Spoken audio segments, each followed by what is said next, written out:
Okay, so today again watercolor stream, making colors for Guarnido.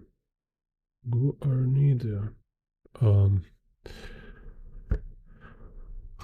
Just forget his name. Jesus Christ. Black Set and Iron Maiden poster. Oh yeah.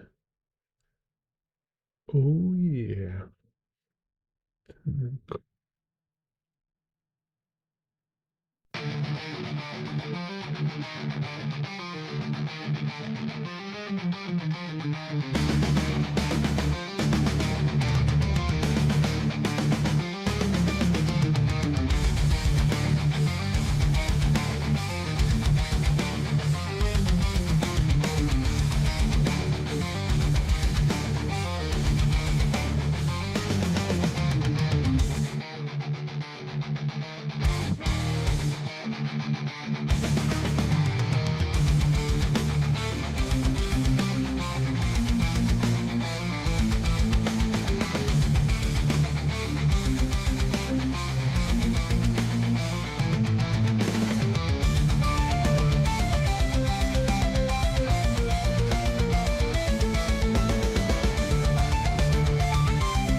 Okay, so here like last time I did colors for Guarnido Black Set.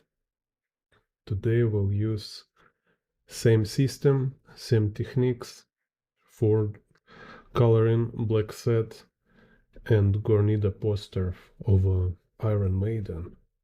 So run to the hills. Yeah, so it's a very convenient system. I kind of broadcasting here, which is like incredibly simple. It's mind-blowing how simple this system is. So point is like you can do like very cinematic colors, very versatile. So it's like you have like all range of scenes, type of scenes, only using 3 paint. Just 3 paint from whole your huge watercolor set, right? Like why you need big watercolor set? First of all, it's just for try it out, like just to mix colors, to make a lot of different experiments, just to feel how color mixing works. But then in actual work, when you do actual work, and specifically when we're talking about like comic book or illustration, you better to narrow it down to just like 3 colors, sometimes even 2 colors. No, and sometimes you can add black or white to it. Yeah, of course, it's like so it's like you can choose 3 colors for whole your series or like one book. Let's say like, okay, this book will use only like this yellow, this blue, and this magenta. For other book, I will choose like another yellow, another blue, and another red color. So this way it's like it's very subtle, but actually it's really critical. You can see difference, and this how easy you can do it. And then also you can make it by like choosing type of scenes. Like let's say like one planet have this three color, other planet have other three color, or maybe it's like future, past. Maybe like past you will have like more like low saturated kind of triad of colors, and or like some will be like blue will be low saturated, and yellow and red will be like strong high saturated colors. Stuff like this you can experiment. It's kind of example of system is that it have like clear parameters, clear uh, elements which you can adjust. It's like these three tumblers. Instead of have like 100, you narrow it down to just three parameters, and you like can tweak them to fine tune it very quickly. So here you can see is like, for example, like how many colors, like all this is made just no instead aside from this pink is made with just this yellow, blue, and magenta. So you can make very light and clean colors, or you can make also this kind of brown, gray, dirty colors. So it's kind of you have full array. So, and I can show.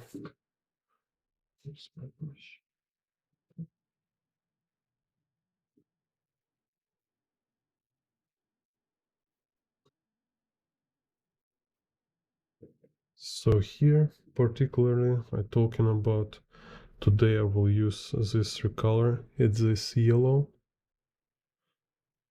So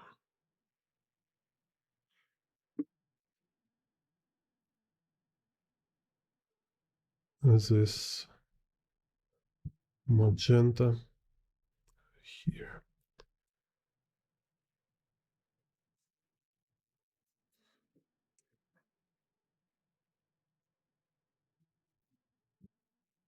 And this blue.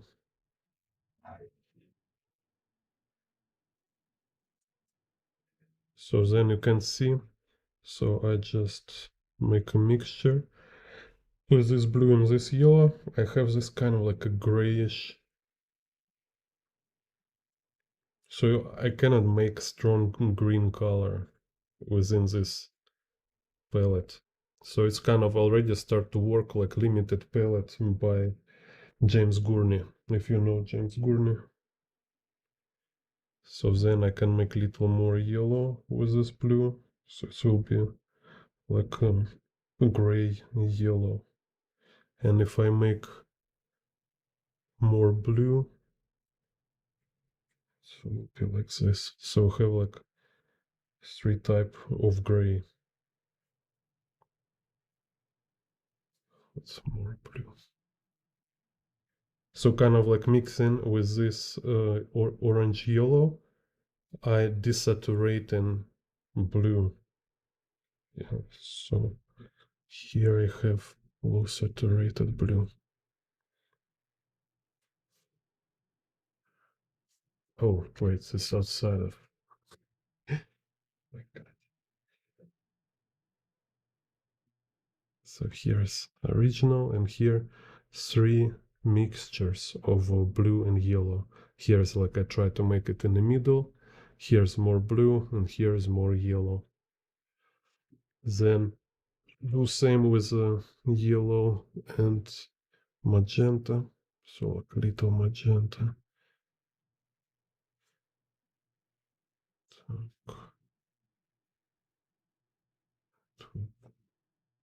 it's here it's again. So, yeah, here little magenta. Here more magenta. And in the middle is some kind of like orange, like a dark orange.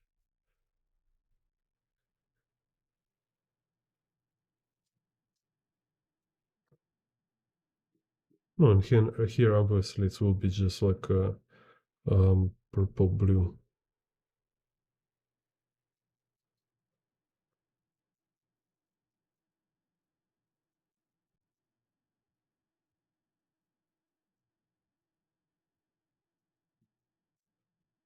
So this kind of like limited palette we can get with only this 3 paint. So you choose 3 paint and you can get a bunch of colors, like a pretty big amount of colors. Like here I did, it was this paint. Так, so let's use this limited palette to color this stuff. Так.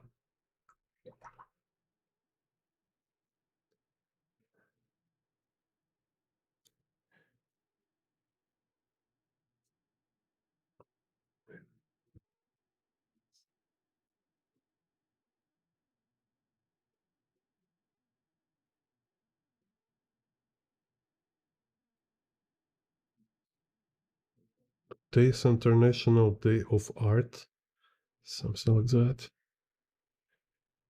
Так. So here on the first left, top left picture, so first I will like emphasize warm and cool. So it's clear that light here is warm, and like on the highlight area, it's almost white, but it's still like warm white, like very, very subtle. It's a warm white color. And we can see how it's like, yeah, for example, with this, it should be kind of white dress, right? But it's clearly bluish. And the skin color is like, have like this bluish tint. So it's immediately like telling me that light is warm and shadow is cool. So first layer I make as like overall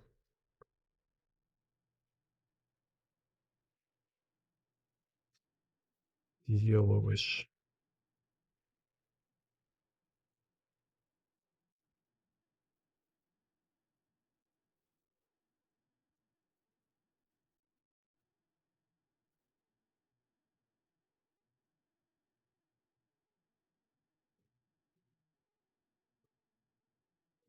Then just to make it less boring, I inject little blue. Important here is that just keep this very, very light value kind of. You see, it's almost invisible color here. It's so transparent, it's almost invisible. So this is kind of like this brightest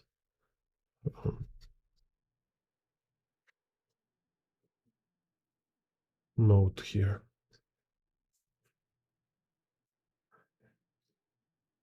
So establishing this lightest color, first of all, I cover in all white. So I kind of establish most light color inside picture. And I say like, okay, there is no lighter than this. And then I start to go darker, darker. And then at a certain point, I will have a darkest tone and I will have like most saturated color. So, you know, this kind of approach also like you make yourself this contrast points, like highest points, like most lightest, most darkest, most high saturated color. And when you establish this peak kind of, you kind of always verify with it. You say like, okay, yeah, I cannot go darker than this. It's especially, you know, visible when you work with like a dark interior and midday exterior, somewhere like in the summer, like midday outdoors. So it will be like very bright. So you don't make like this super black colors for no reason. It's always should be reason for it. Так.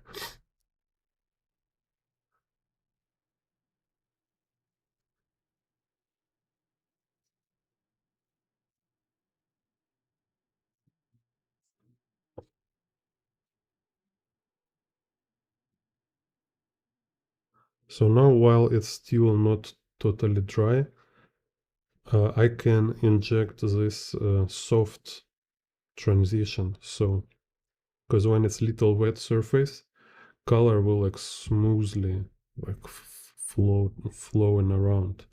So I can make this like very smooth transitions. And now I go in like into middle range. First I establish like very light range. Now I go like smoothly into middle range. Like looking how it's transition from light into middle range, and then I will do like a middle dark after I establish this middle range.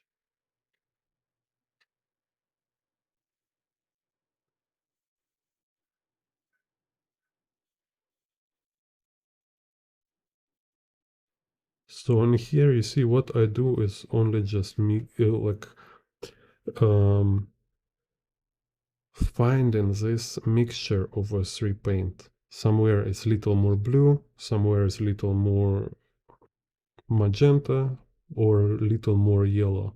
And you know, just like if like you're playing a music instrument and you only have three key to push, or only three strings.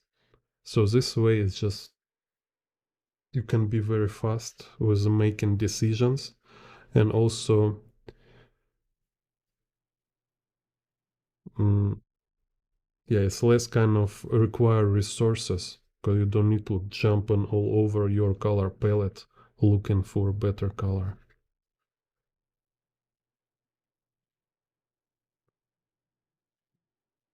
Hello, Jim. Flip. My watercolor, it's a Korean. Let me see. It's called Golden Mission.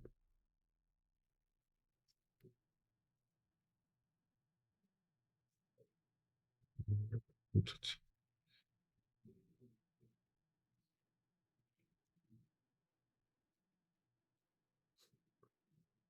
it here.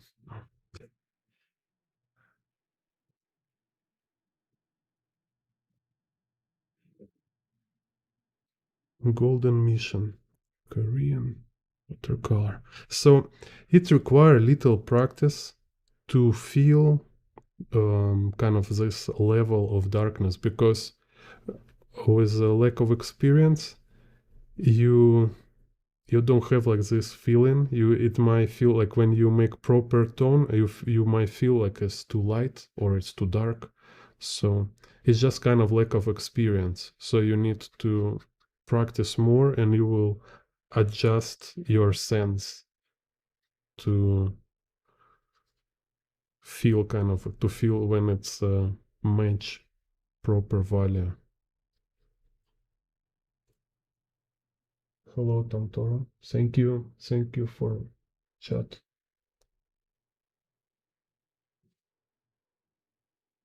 Oh, cool.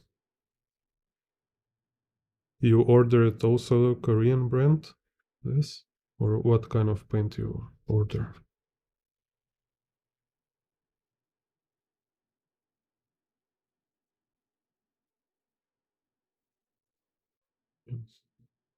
I also want kind of consider and try Schminke, you know, cause like I seen this artist Urbanovich. I think he's Poland artist in Japan.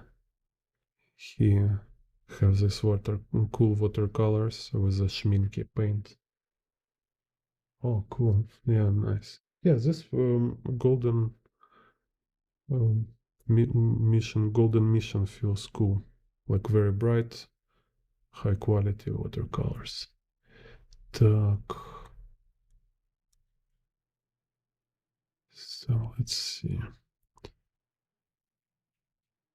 Let's do her dress.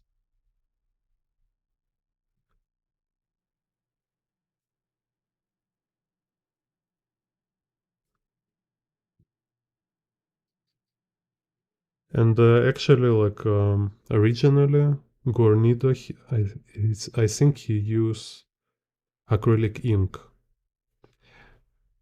and also like I show and use this technique with only three paint, right? It's not like a technique you will use forever, all your life, but I think it's like a great technique for beginners to develop this accuracy and systematic approach, because we all have problem with like how to get work without experience, without intuition, kind of without having kind of feel of it, right? Because actually what everybody, professionals and masters, what they have experience, and based on this experience is kind of this gained intuition when they just feel how to make it right, and they already forget how they do it. So you ask them like, hey, how you mix your colors? Like and you know, some usually they reply like kind of like I just feel it, you know. I just feel where is the right colors. So like they even might tell you like they don't have any theory. So like I don't study any color theory. I just feel like right colors. And then people think, oh, so this like you need to born talented. You need to born with a sense of color, you know. When in reality they just do it so long time, and their like first studies was so long time ago, like million drawings, paintings ago, so they already forget how hard it was for them, and like how many books they watch or like study from other artists, you know. It's kind of trick. So same with you. Later, when you will gain this mileage with uh, successfully kind of applied technique, you will forget all theory behind it. You will just feel how to make it right. But before you get there, you need some system. In this kind of like limited palette system, it's uh, it's kind of with this purpose of the system. It's not like kind of ultimate approach. It's a way how to improve and how to become efficient and like yeah, like efficient and have a control over process.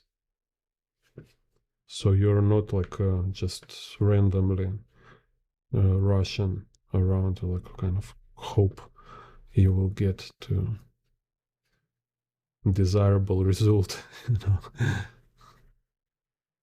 So this is, you see, kind of going darker, right? So it's like light middle range.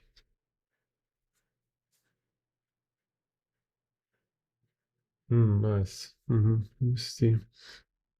Yeah.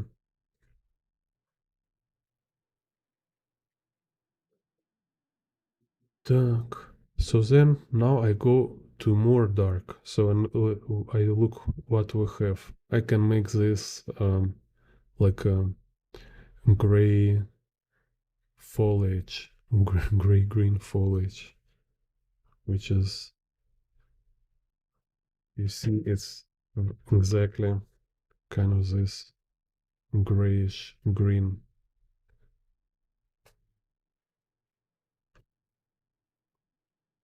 So um, you can do this like a process of figuring out palette before you start doing big color, like coloring your big work. You experiment with reference, you searching for this limited 3 paints. So then you can just proceed and draw all this stuff. Так, so let's see.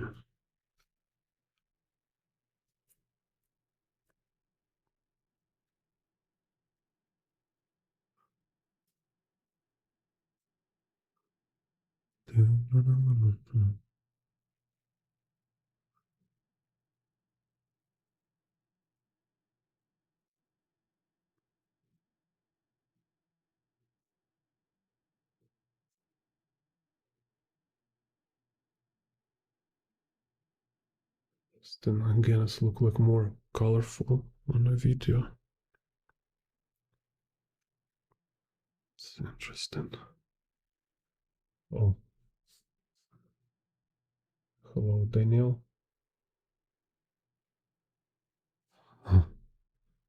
Yeah, I can't do my manga yet.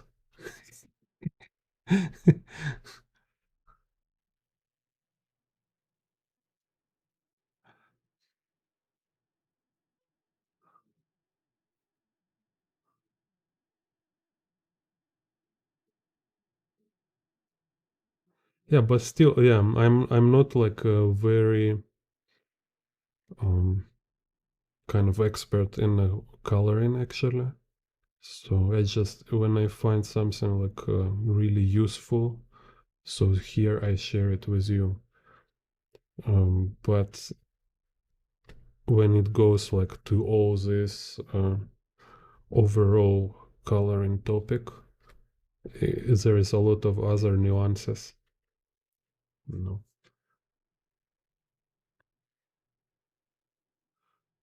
So still can say like my perspective knowledge is better than coloring knowledge.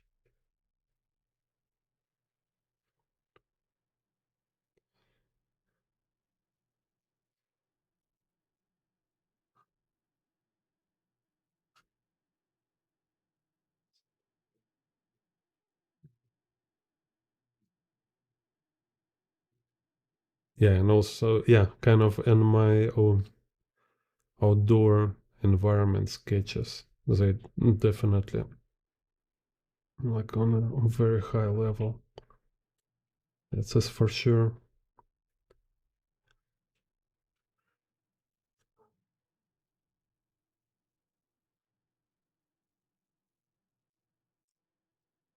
Because if there's some artist who can make more detailed work than me, like more detailed environment and more like realistic, but they can draw so fast and so so kind of detailed work so fast, like I do,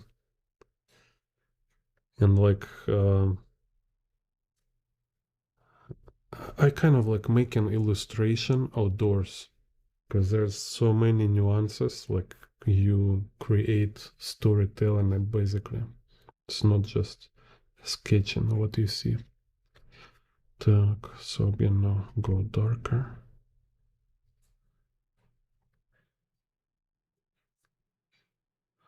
Yeah, and watercolor actually, it's most relaxing thing you can do, you know. So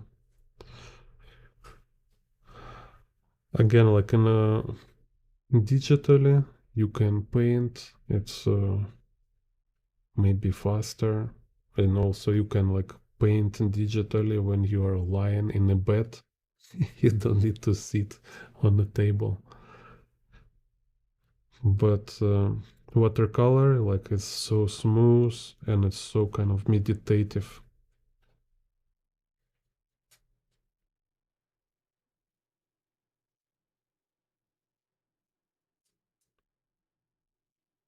Uh, there, Tom Toro, right? Like how many colors beginners start with the coloring? It's like general question, but it's not about like in general like how much colors you need to use. I just telling you that for big in the beginning stage, when you're not like you don't have yet this like 10-year experience of painting illustrations, in the beginning stage, it's very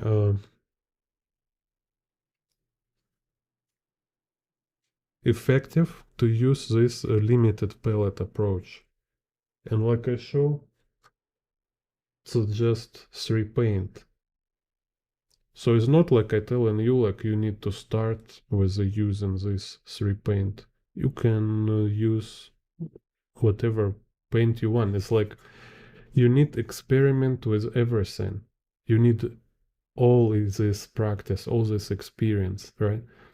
But also spend some time, practice, explore this technique using only 3 paints. Like you choose 3 paints and use only them until you finish your work. So control yourself and don't pick any other color in the process. So from beginning to the end, only 3 same paint. So next time make other illustration, you again use the same 3 paint or you try another 3 paint.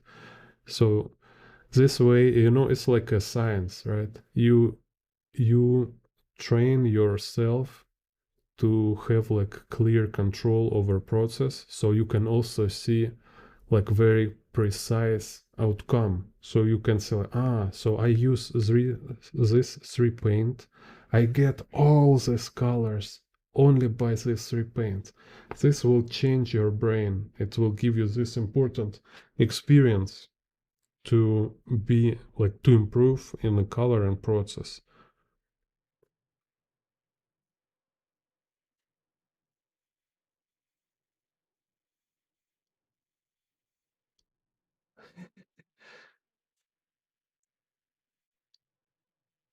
Yeah, it's like RGB. So, or in this case, it's actually more like CMYK.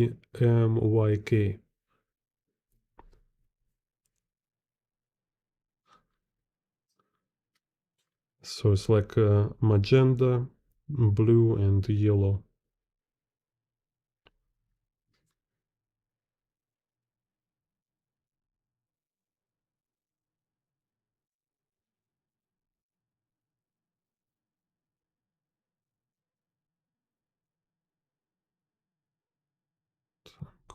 Yeah, so and now in the process, I also you see like arrange this value.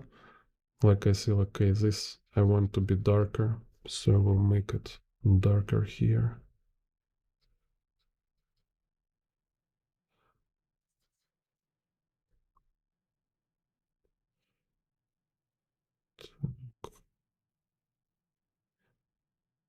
Just make sure you don't make it darker than like because you cannot make it lighter after.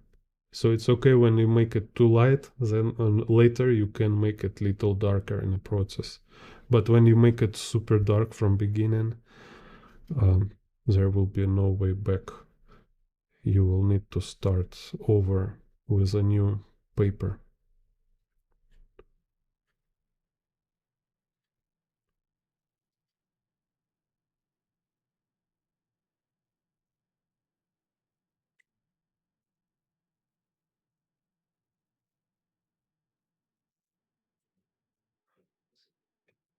Yeah, on the screen, it's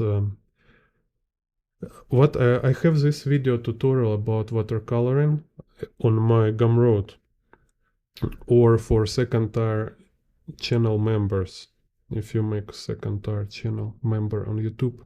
So what I'm talking about is that traditionally and digitally it's a different color theory. It's even, it's not just like different tools. You kind of need to apply different theory of coloring, different approach. So it's like same with different type of art. So like color theory for photograph not usable for painters. So for painters you need a different kind of color theory. They're not conflicting with each other. They just have different priorities in their concept. It's really, really important nuance here. So it's like I say in perspective, perspective have general, very, very basic principle.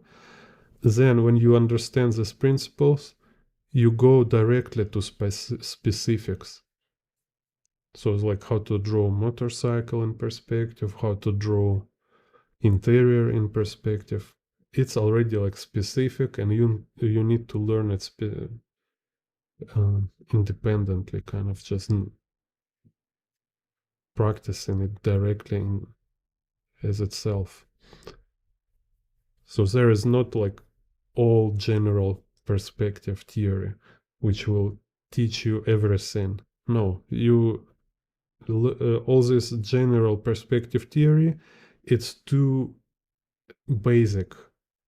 You will actually kind of suffer a lot with kind of lack of clarity in the actual case. It's like, yeah, I know all these general principles of perspective, but how to draw bicycle in perspective, you know? Same with the coloring. Yeah, there is like very general theory about color harmonies, but then when you make oil painting with the color, no, you want to make colorful oil painting, or you want to make colorful illustration in the Procreate, you will need totally different approach, a very different approach. It's like they're like almost not alike at all. Very different approach because, like you say, it's digitally you working with light. It's like it's not a paint, it's not substance. It's a light on a screen, kind of, right? And when you work traditionally, you work with a pigment, so it's some kind of dust with the water.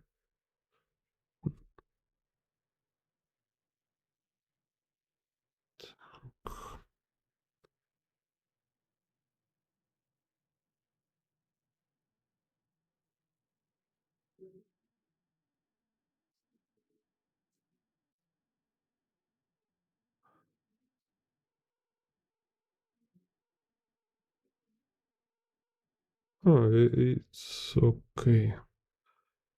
It's like, you know, if for you painting on a paper is risky. No, it's not risky. It's just kind of now people spoiled with Control Z. Now when you don't have this Control Z, you think it's too hard, you know, and risky. Oh, risky. It's no risky. You just take new paper, draw it again, and paint it again from zero. Nobody will die from this. You just like spend like 30 minutes again to redraw whole thing. It's not like risky, you know. It's like it's just people got spoiled with all this comfort of digital drawing.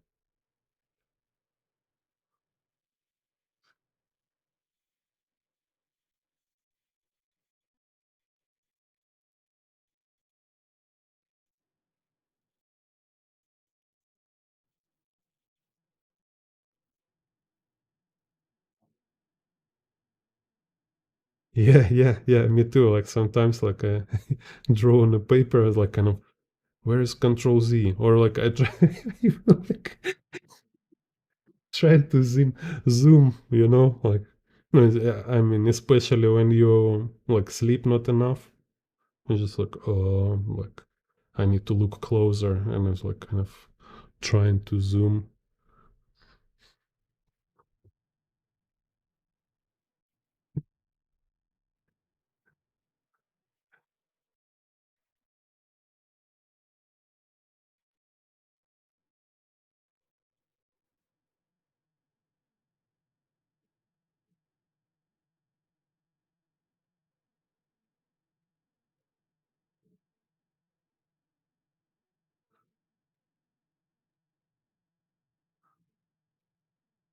Так, so look for skin.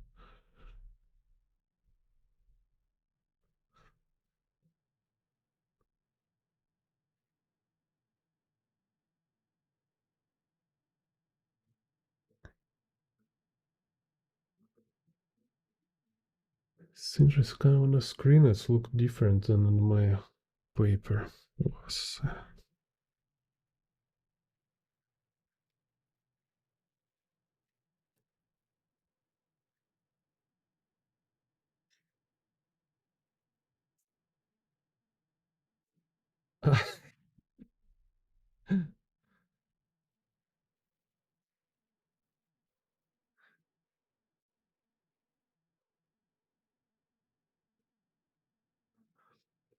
And their artist, try to remember his name. Like he draw digitally. He always draw on Procreate on iPad, and he say he never zoom. So he always draw like one like a page on a screen without zoom. He says this help him to kind of don't get not lost kind of in the details and keep feeling of kind of how's it called, just like keep this feeling of proportions, right, of a page.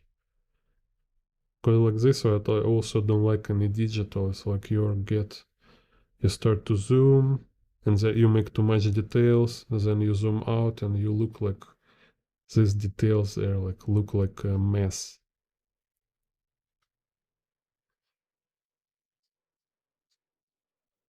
So it's kind of best way from my observation. It's also to make limitations in the digital.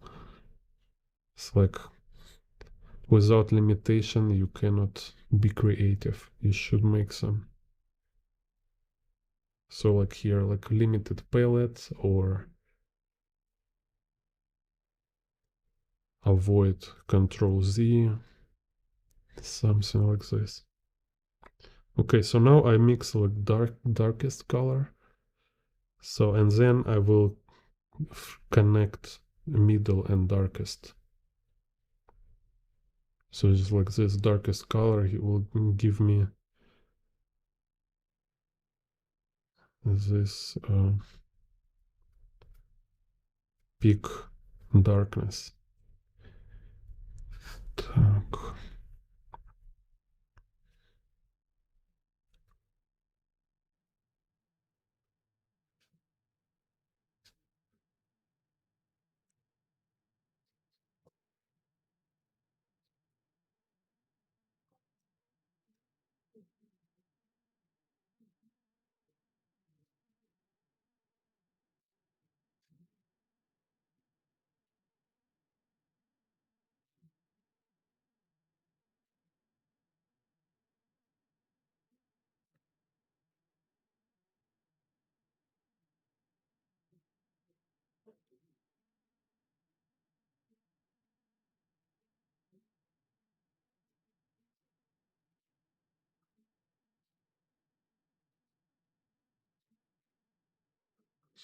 So this is just a limited palette solves this problem with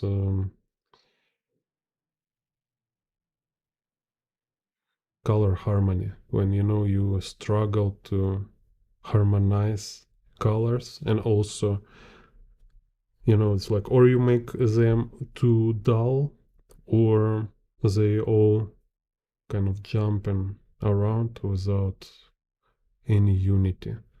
So have a limited palette, kind of unite all these colors, make you almost impossible to make it not harmonized.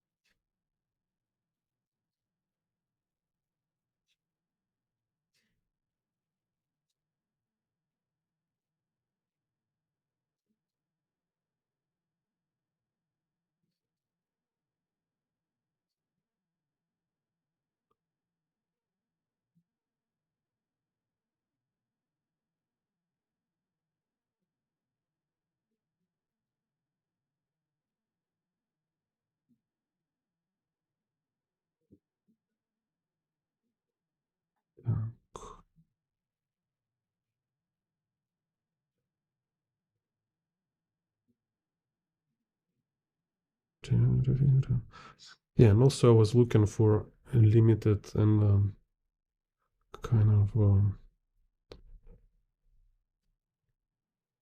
compact way of making colors, because it's very helpful to make colors in a travel.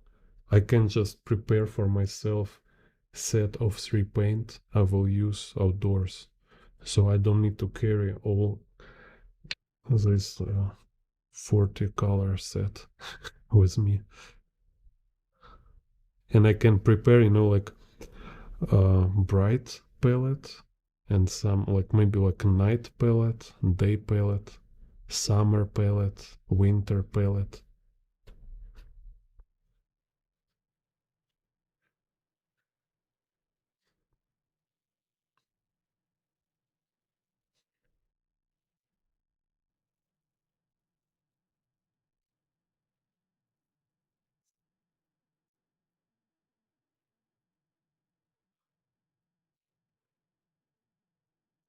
So yeah, if I did some gouache, it's very cool. So for me, uh, I do gouache not like James Gurney, not like oil painting. I do gouache also like watercolor.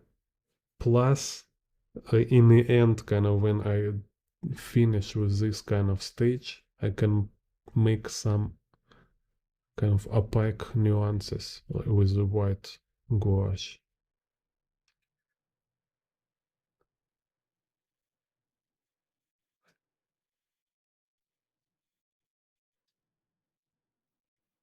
So maybe also like if you see an artist, his name,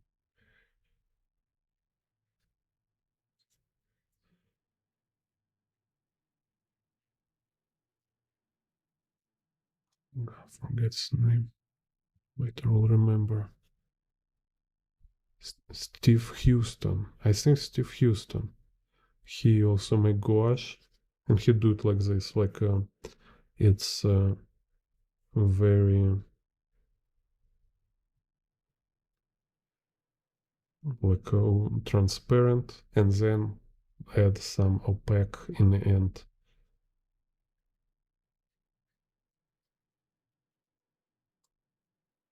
So,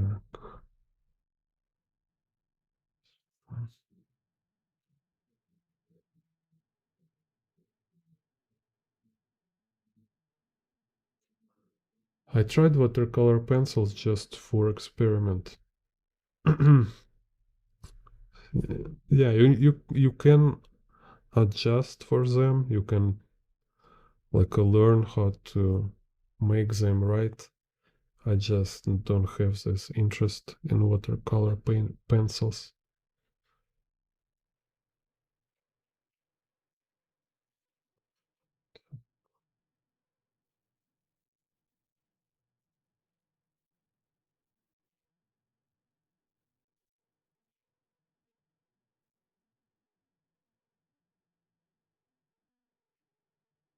I can make darker.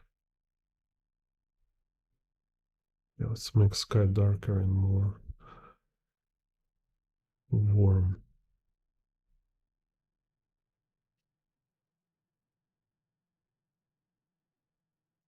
Kind of this. So this live I will make for members only, because it's a perspective channel, not coloring channel.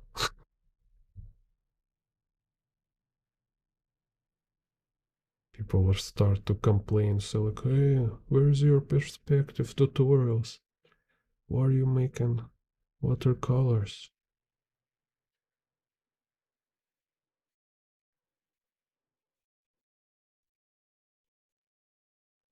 Already see this front pages in the main newspapers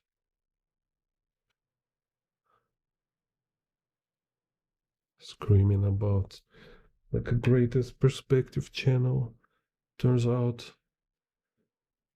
making colors, watercolor and channel now.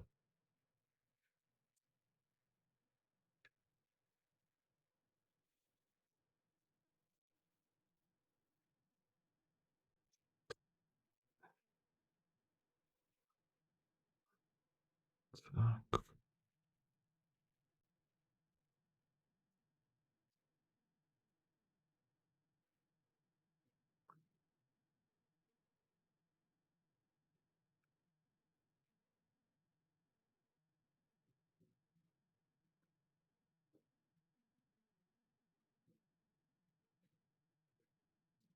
It's look better on the paper than on the screen. It's actually like my friend professor from art academy, he say if your work look better on a screen than on actual media, on like canvas or paper, then is not good enough, because when it's good it will look always worse on a screen. Smart, right?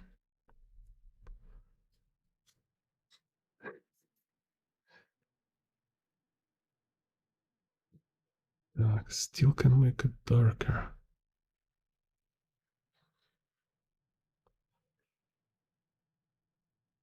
Так, I take wrong red. This one. Okay.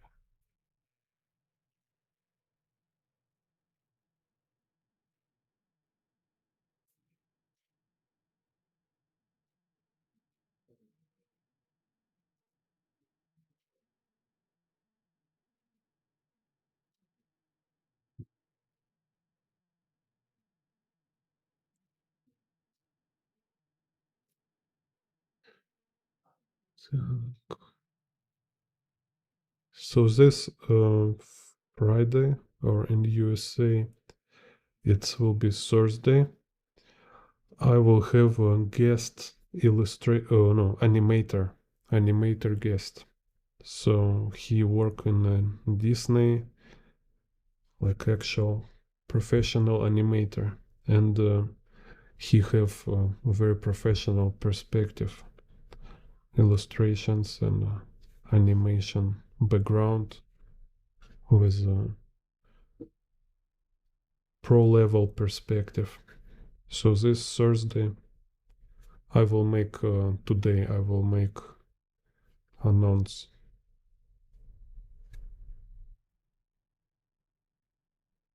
So we'll ask about like how he learn perspective, how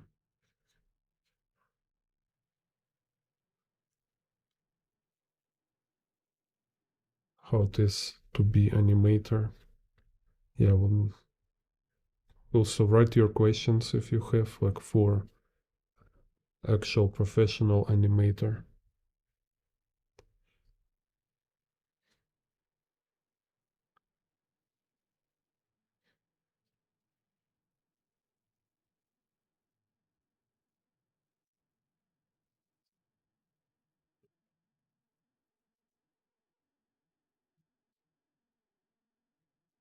Like, can you learn without art college, or how you can get a job in animation and stuff like this.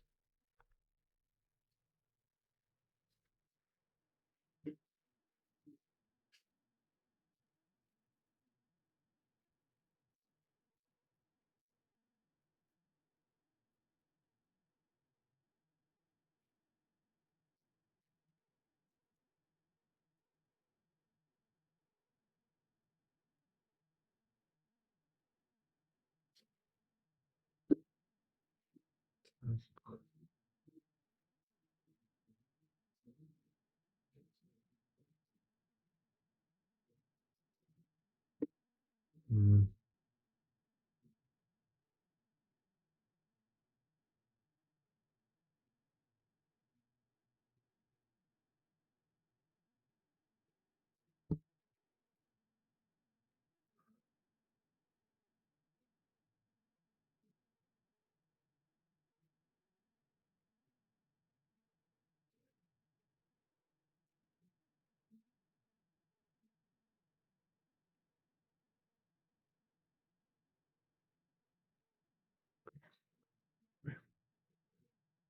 Let's go.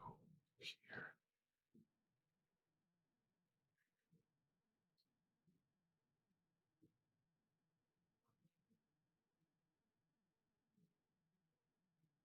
This one pretty dark. It's like evening, like evening. Here no highlights.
Bluish.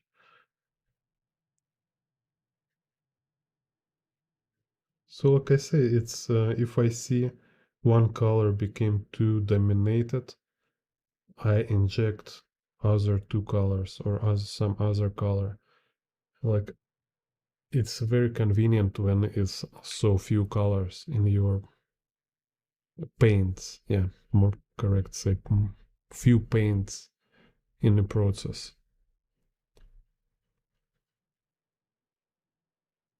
So like only three strings or three keys.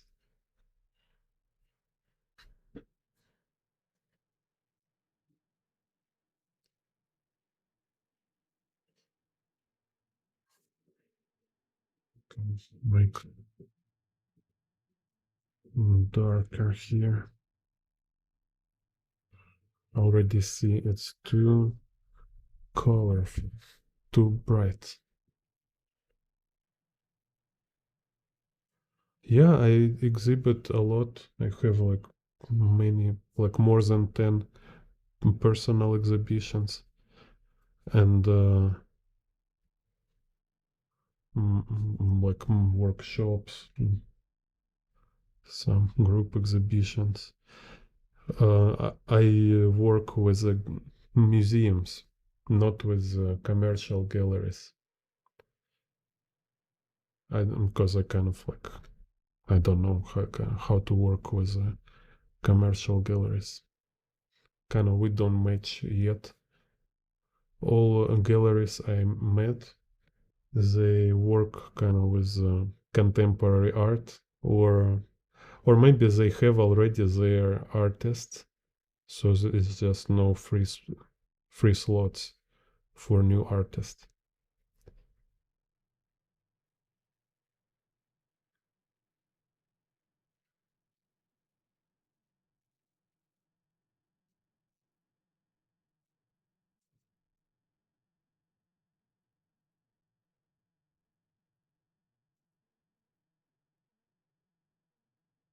So if you beginner, yeah, you can start doing like exhibition anywhere, just like in a local cafe, in your friend's public space, just any public space, and it's not like how's the word? It's not like you want to look like a real artist. It's just to get exposure, just to start have a communication with real people, you know, just talk with them, like get new contacts because people see your work, they start ask questions, maybe you get some clients, this kind of stuff. Because there's like some artists who love making exhibition because they want to show everybody they are real artist. And there is other kind of artist who hate make exhibition, because it's very annoying. It's you need to spend so much time for it, like preparing these frames, making labels, transportation, all this like boring stuff.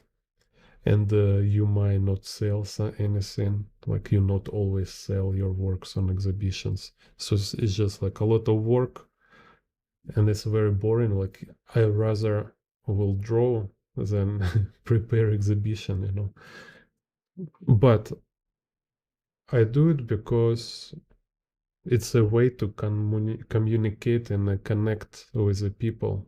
It's better than just sit at home with all your drawings, and better than internet.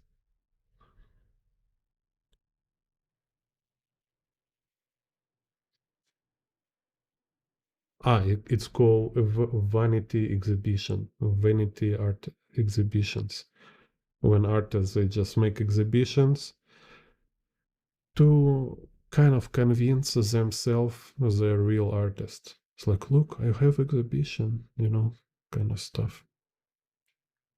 So, professional gallery, when they see artists make exhibition in a cafe, they immediately assume you're not a real artist.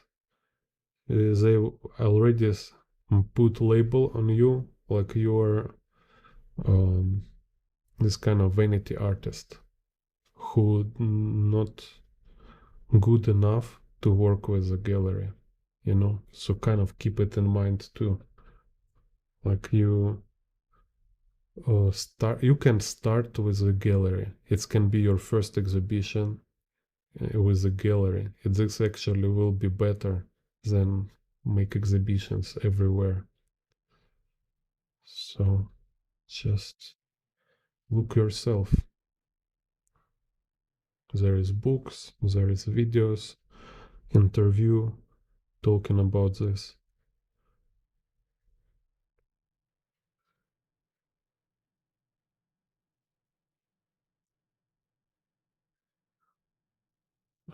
This, yo.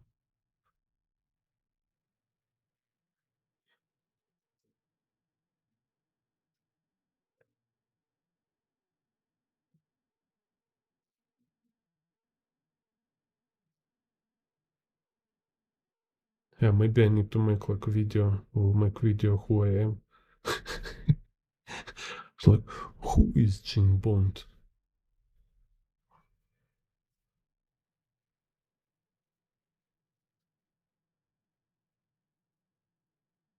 Like, what is my creative journey and experience? I mean, I think it's not so interesting, like learning some practical skills. I'm not celebrity yet. Так. So I can little wait it dry and then start to put some darker tones here. And this time, let's make this one. So you see also it's like little bluish on the light and orange. So it's kind of like this very light value here is a bluish and orange gradient.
Funny moments like from my first personal exhibition in a restaurant in my hometown.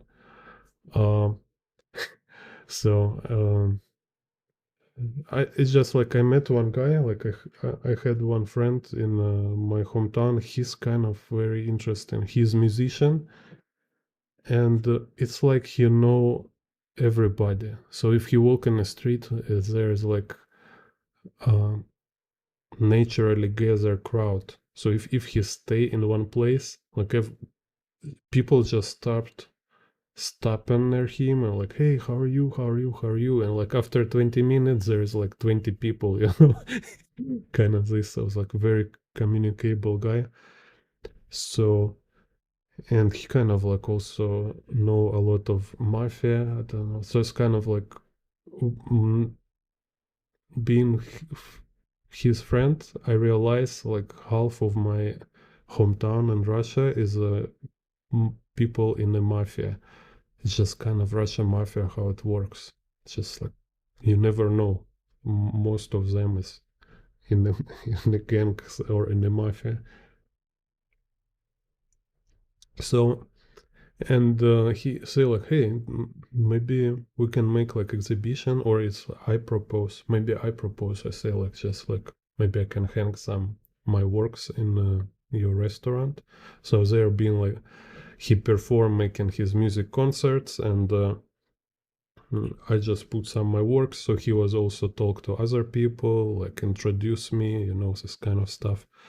So, and the owner of this restaurant is like some mafia guy, and he was like very drunk one day. He's like start punching walls, and like he's like no, he's a boxer. They're like Russian mafia. They all like most of them they're from sport like some sport masters, kind of this.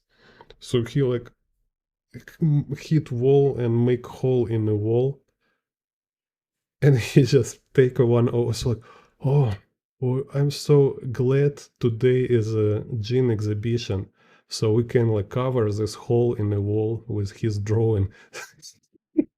So he just like make a nail and hang my drawing up above this hole.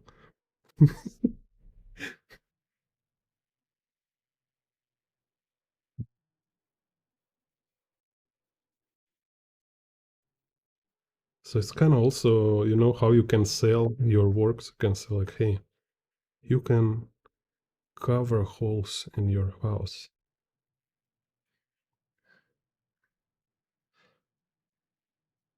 Так.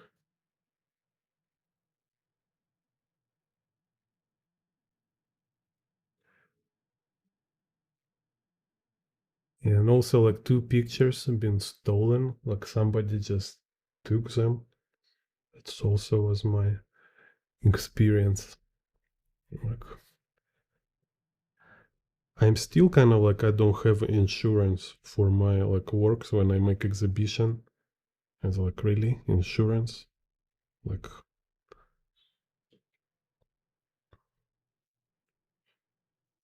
only insurance is like I will tell everyone like don't trust this place if my picture will be stolen. You know, this kind of only insurance I have.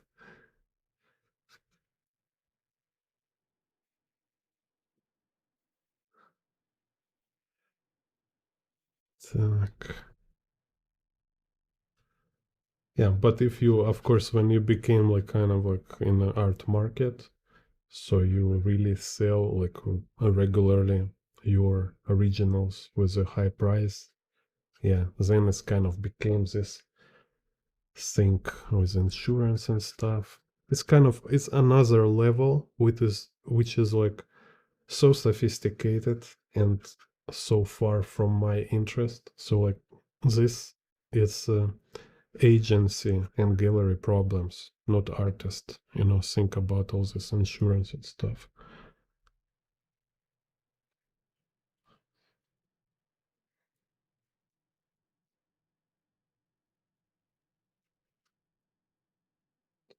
So I can also here make very light.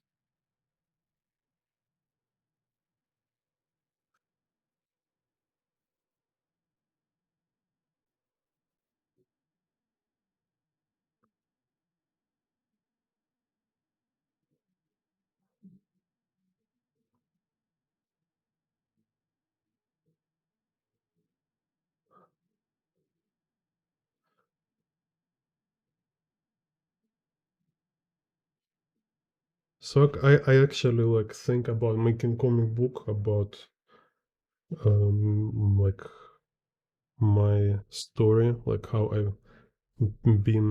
became and how I've been like travel artist and drawing around, like all these exhibitions and stuff. It's a lot of funny moments, but I kind of cannot recall them right now. I start to unweave all this when I write it down. So there's really a lot funny kind of moments.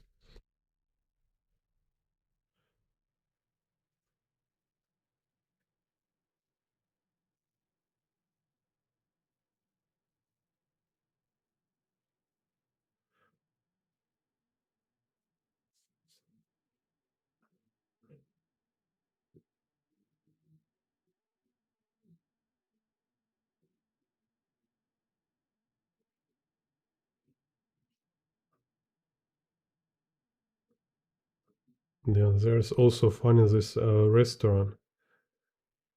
They like have a lot of like just I don't know like visitors or some staff workers who came out from prison, and they're like one guy. He's some kind of like from comedy movie, like I don't know police academy kind of, you know. Uh, he's like a huge guy, like insanely big. Like I don't know, like how heavy, like you know, like grave. How's it called? Like a wrestler from WWE, right? Like this 2 meter high and like 200 kilograms, maybe, huge. And he was like, sometimes he worked like a bouncer, just standing there on the entrance. And like first time when he was work there was also around this my exhibition period. I think my pictures was still there.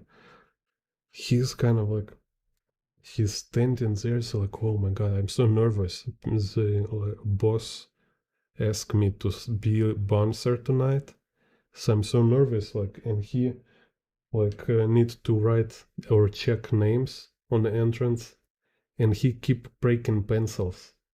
So he's like have pencil to check names from like this guest list, and he just occasionally breaking them. It's like, what?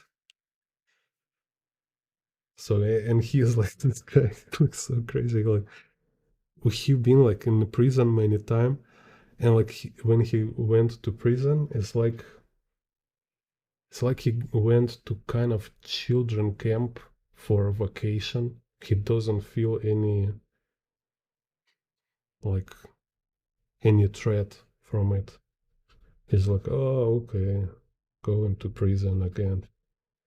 And then like one day, this my friend who like know a lot of people, uh, some director from Moscow call him, say like, we making movie series about Russian mafia. Like, do you know any people, like maybe some local gangsters who can play like a mafia in a movie? You know, this like this Hollywood movie about with Robert De Niro when they're like invite actual gangsters to play gangsters. So and my friend say, yeah, I know some, of course, some kind of dudes who look like a mafia. So and they went to different locations, make all this video, and then after this series was on the TV, and this huge guy called his mother, say like, mom, like watch me right now on the TV, and like check it out. I'm not on the news. I'm not. I'm not in the criminal news. I'm on a movie.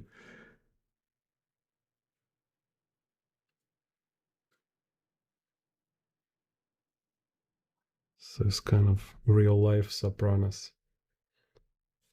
Так.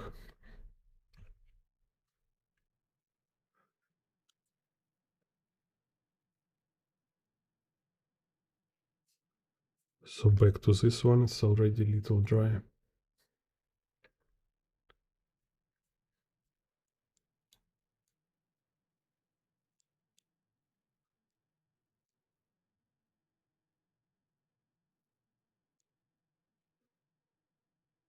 Yeah. Then I was working on cable television, like when I was art student. Like I work like part time on the cable television, like control equipment. It's kind of like called like TV um, equipment engineer.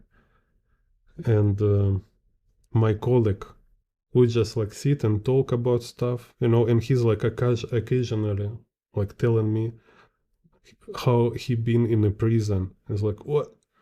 Turns out he was how's it called, uh burglar, kind of, I don't know what's called. So he been like extortion. He been in a prison for extortion, my colleague, and he just like sit telling me like how he went to prison, how it was for him there. And it's like, wow. And it's like, you never say, you will never know. He look like just a normal guy. Um, so it's kind of teach me a lesson. Like, so hearing all these stories from them and like knowing these guys, I say like, okay, like never involve in a street fight. Fight with people. It's the stupidest thing you can do. Because this guy can, turns out this guy is some kind of maniac, and you are not prepared for this. I'm be sure. They're like very serious.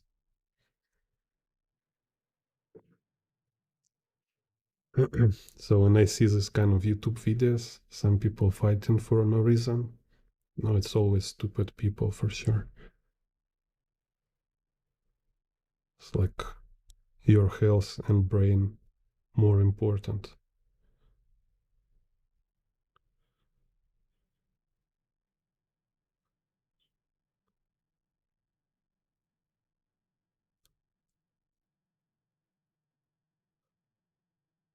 I mean, yeah, I mean, you can fight, but it's not like a fight with someone, like a street fight with some kind of rules.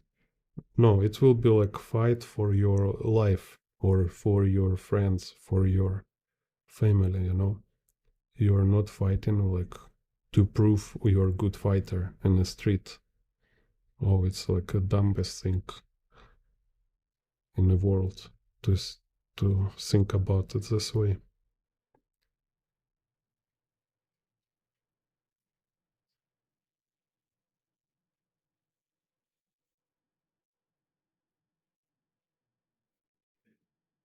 Так.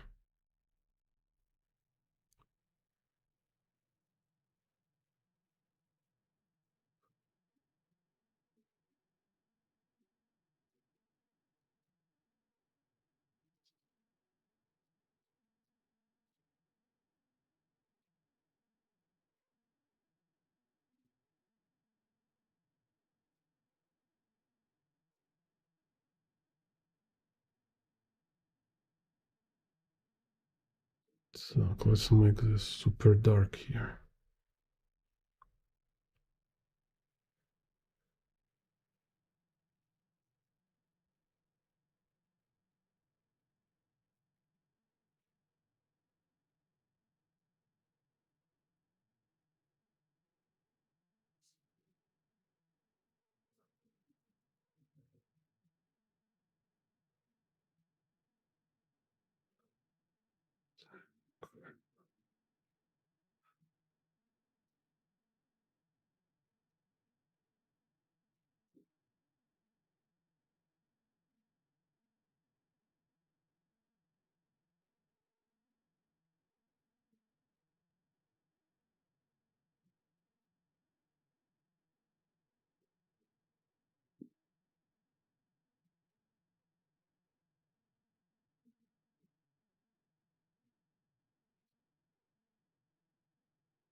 So I can use black here, but I just this time I experiment try to avoid black color.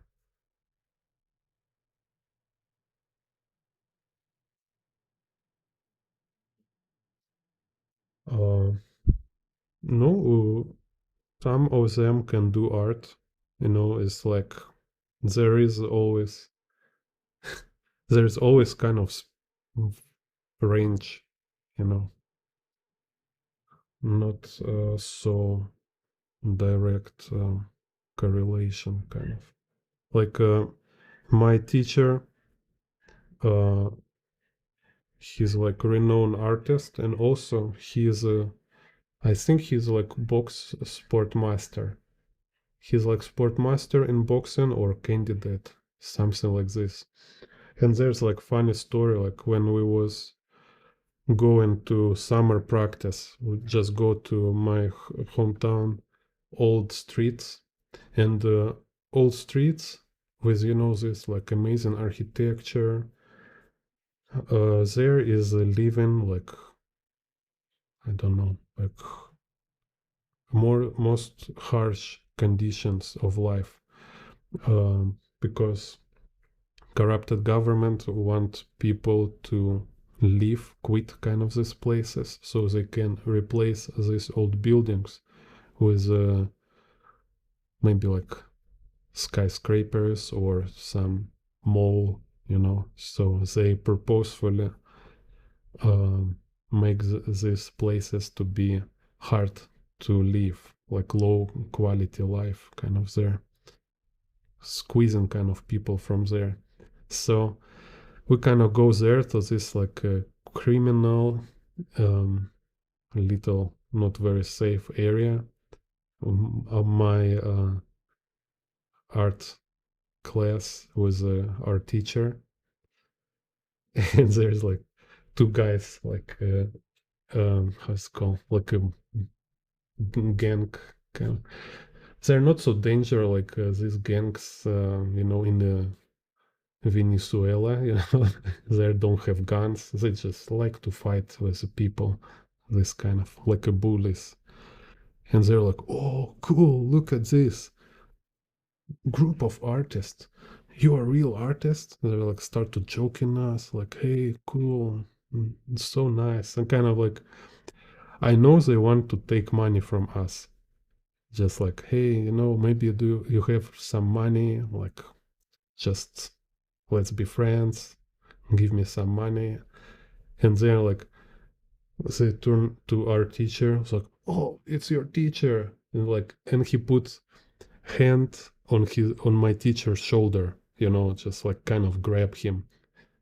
And my teacher kind of like look at him, like say like, hey, I will broke your jaw.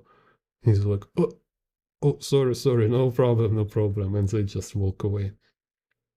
Because like then I find out my teacher, he's a boxer, and his friend is a famous boxing coach in my hometown. He kind of, all these people, they very danger. So he's a good artist and he also danger guy. It can be mixed. He just, yeah, he's not degenerate like a criminals, but in a country like Russia, you're not necessary degenerate. You might be also some kind of mm, specific nuances how they get to jail, problems with government.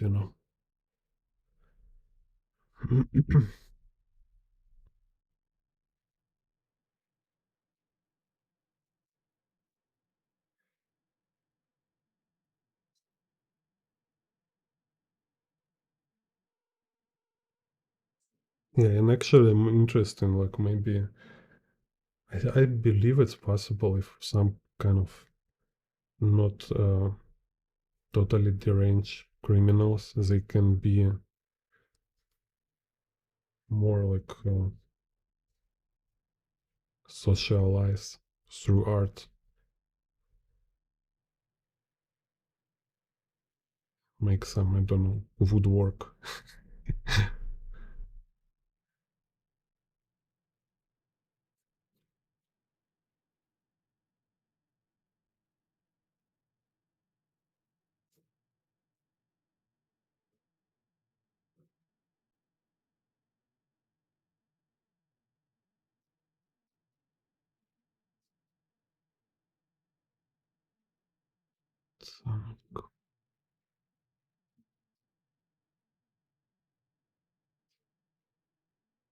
Because like sometimes like I have my favorite artists and directors, musicians. I'm like sometimes I'm very don't like them as a people. Like I'm not agree with their kind of character and worldview. But making art is not directly correlated with who you are. I kind of more view it as it's something can get to you. It just can appear to you, but it's not entirely. your work.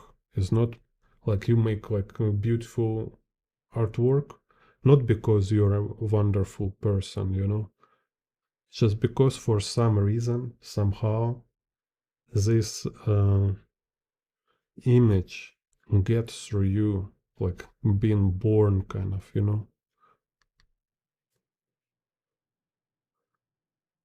like you being kind of this middleman between universe and daily life.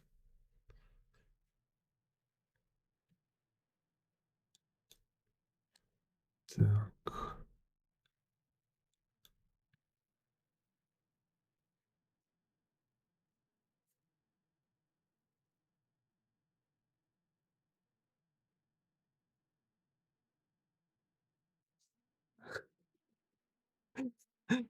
drawing details and hand muscles.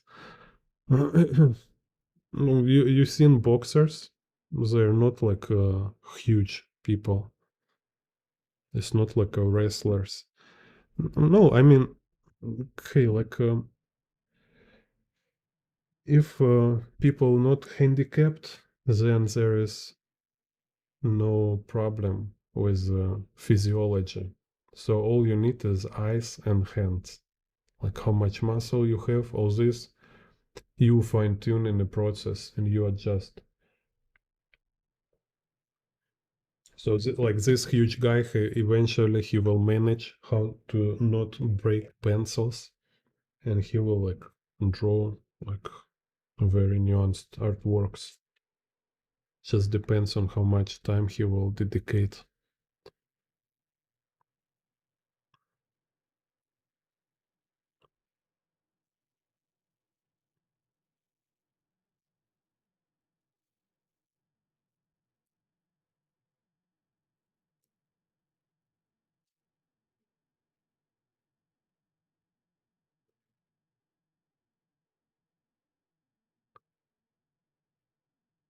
Yeah, like look, I don't know, like guitar players. There's like heavy metal bands. There's like a lot of huge guys who play, with this like with the strings, very intricate melodies.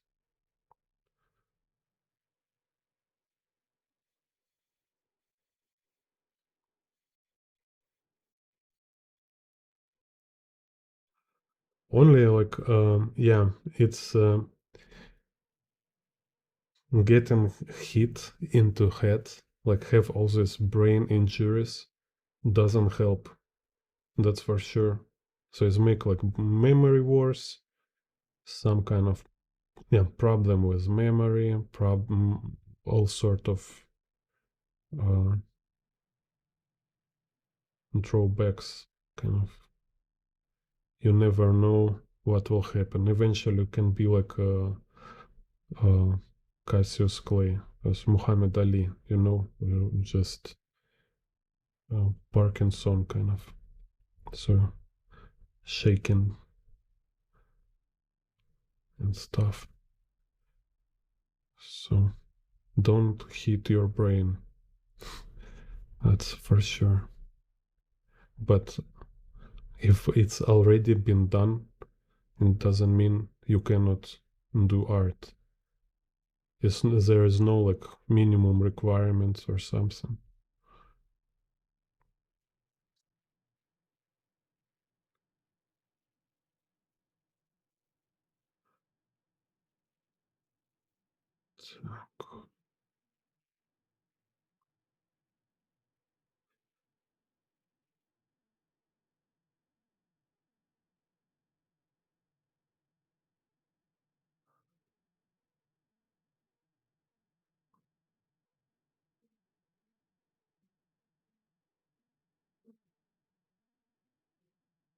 But still, in the same time, it's kind of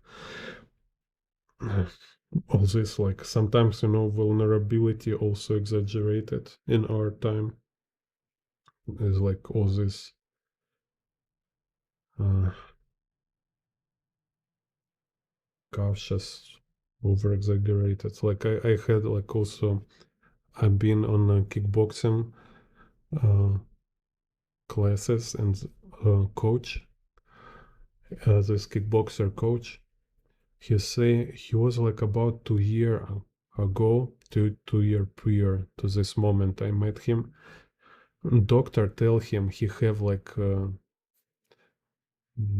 how say, like some problem in his heart, and so doctor tell him he should stop doing kickboxing and all this sport stuff. So he should stop completely because he will die immediately.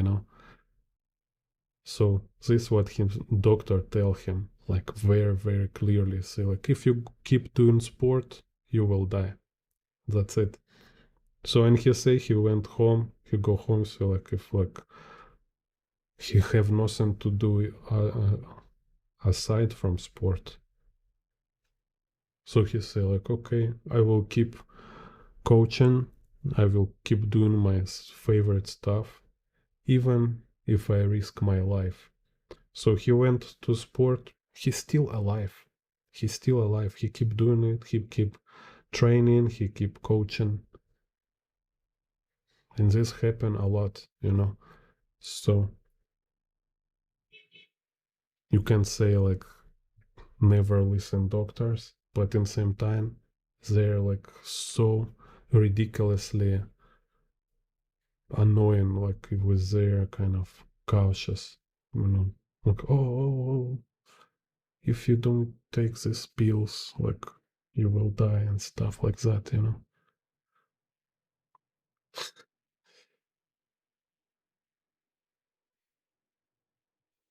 So same like you see so many, I also like know so many like martial arts people, like I don't know, you don't see any side effects, like alcohol doing more harm than this kind of brain injuries they get from um, just like being hit regularly in the head.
What do you mean doctors interested in art?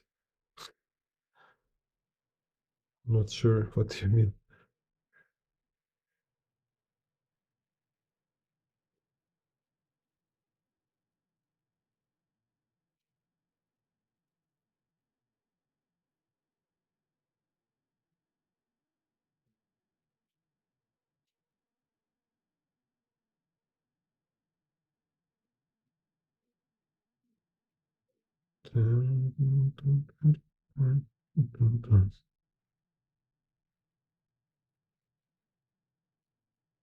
So it was like incredibly insightful to figure out like you can make coloring with this just 3 colors. Just 3 colors.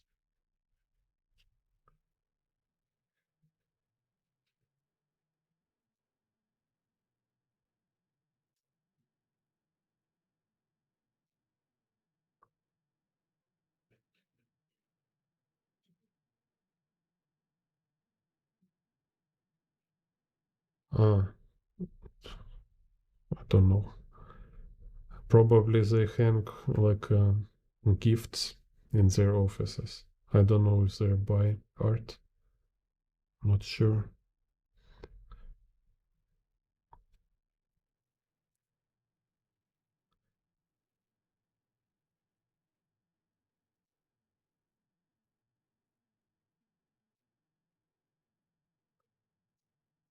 Like in general, I don't have problems with the doctors.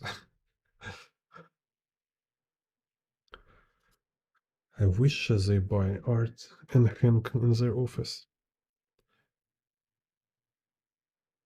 Yeah, recently I've been like in a Taiwan lawyer office, and she have um, Gustav Klimt reproduction on the wall, which was fun to watch. Chill Bill. It's like 300 gram. It's 300 gram watercolor paper. Like cool press maybe. I'm not sure. So just buy high quality watercolor paper. You can consult with manager like sales in the art shop. They should know good about watercolor paper. So here I'm not very expert in this stuff.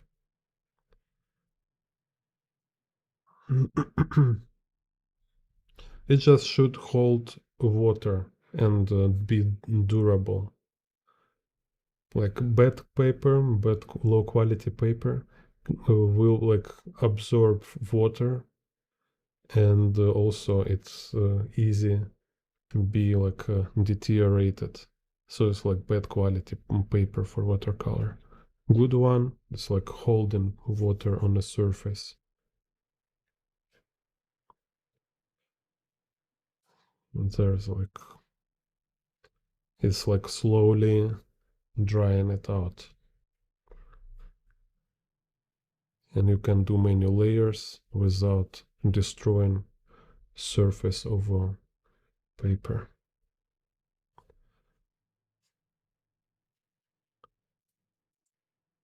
So it's important to use if you make like um, illustration for exhibition, or if you want to sell it, yeah, you need to use good quality paper for sure. For some studies and experiments, do whatever paper, just check it out, see how it behave, and also learn why it's bad idea to use bad quality paper.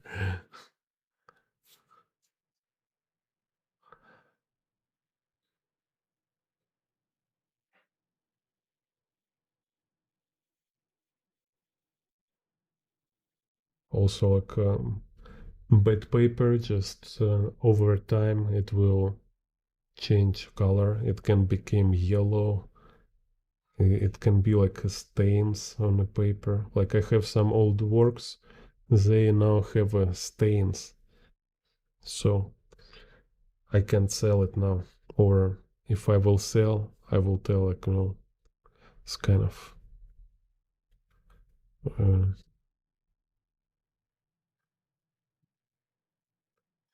counterfeit. Is have a stains, and paper is already very bad.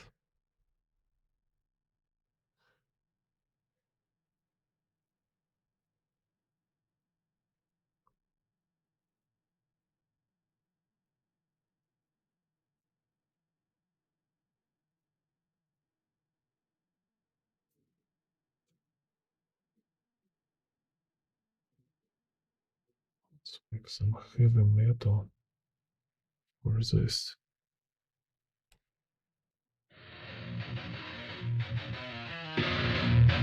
Let's love together! Push a like, subscribe, keep on art.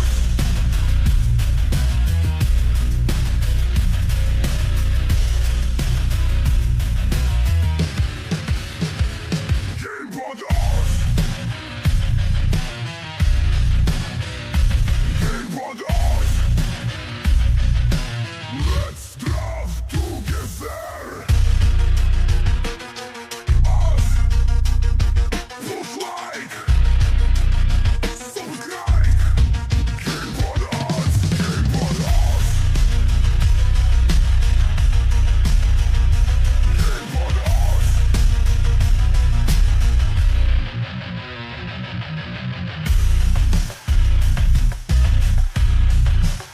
on us.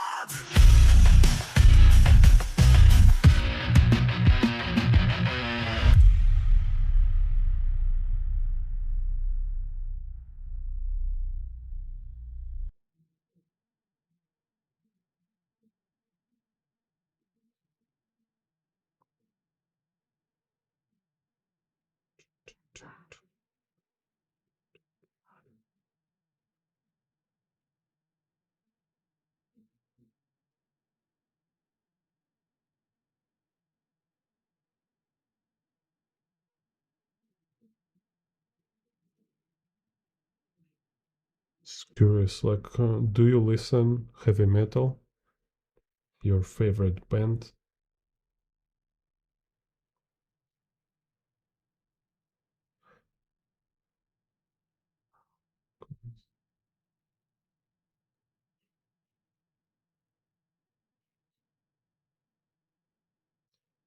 Так, skin here.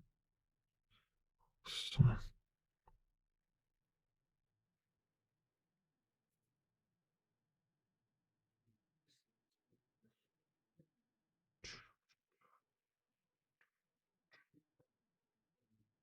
Some sky.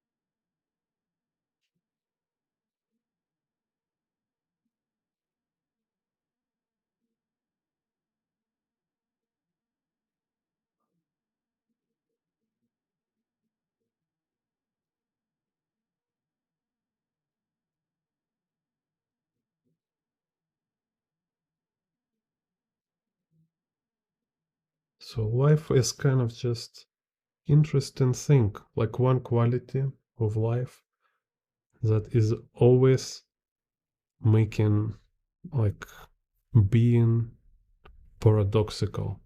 So it's like you trying to be safe, but eventually turns out like you are no more safe than person who is totally don't care about safety. You know, so it's like you might never go to boxing or like take care of your like head and stuff, and then like you see like guy who been like boxer for like sportmaster or something like that, and he's look like healthier than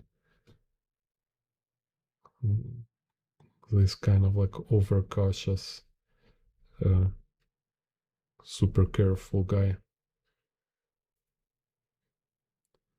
So, or sometimes like a real artist doesn't look like artist at all. You have like everything which is for you, for your idea of artist, like totally opposes.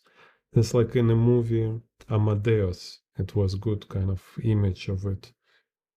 And it's like Salieri, I forget what was this guy. Salieri, I guess. This guy who killed Mozart. He was like very jealous and angry. So like, who is this guy?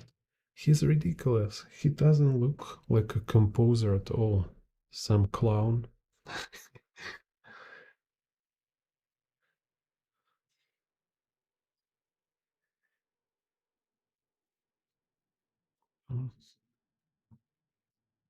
Never be sure.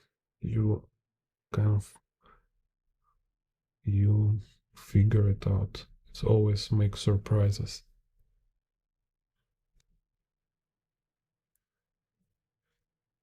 It's like a game, chess game or card game with a god. He like to jokes.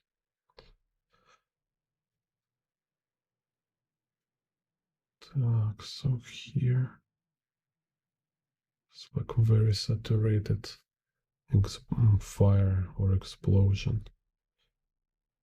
So again, you see like kind of I establish like most saturated colors.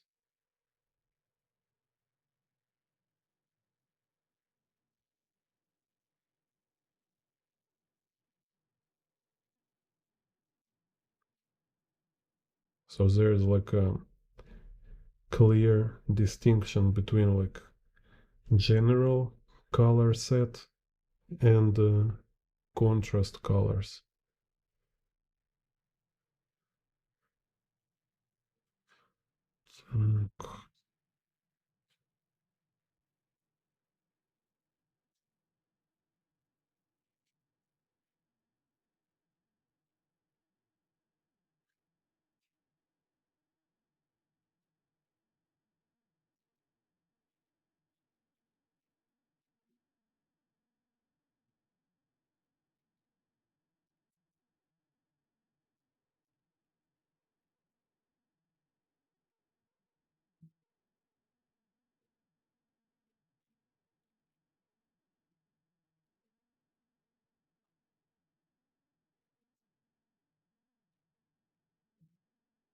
Salieri, yeah, I think it was Salieri, this guy.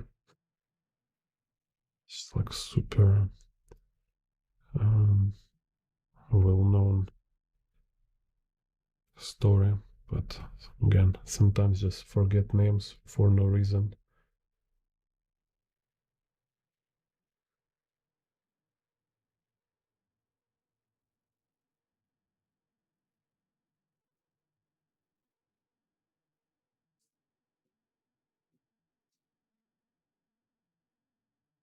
See what's going on.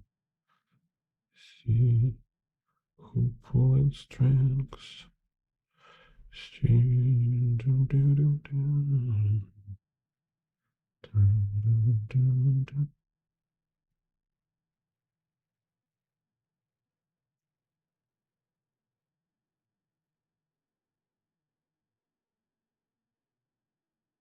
Oh, cool.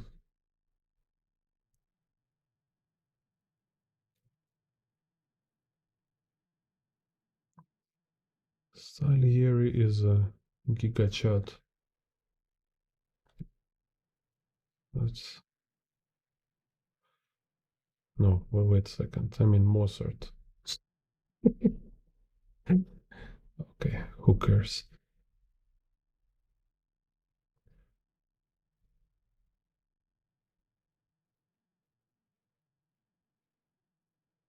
Nobody know actual story. All is just a gossip. Only important is just do your thing. And all this famous story we know around art, I'm 100% sure it's kind of made up gossip.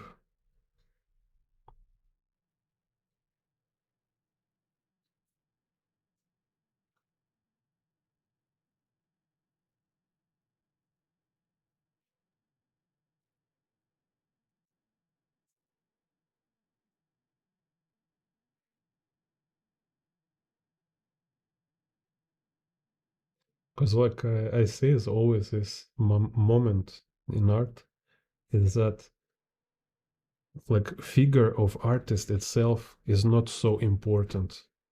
It's not kind of like it's not literally muscle. Like yeah, we can. It's important to train yourself to create kind of establish all these important kind of qualities. Fine tune. It's like you're fine tuning yourself to state when you can deliver like this deep deep and meaningful images, but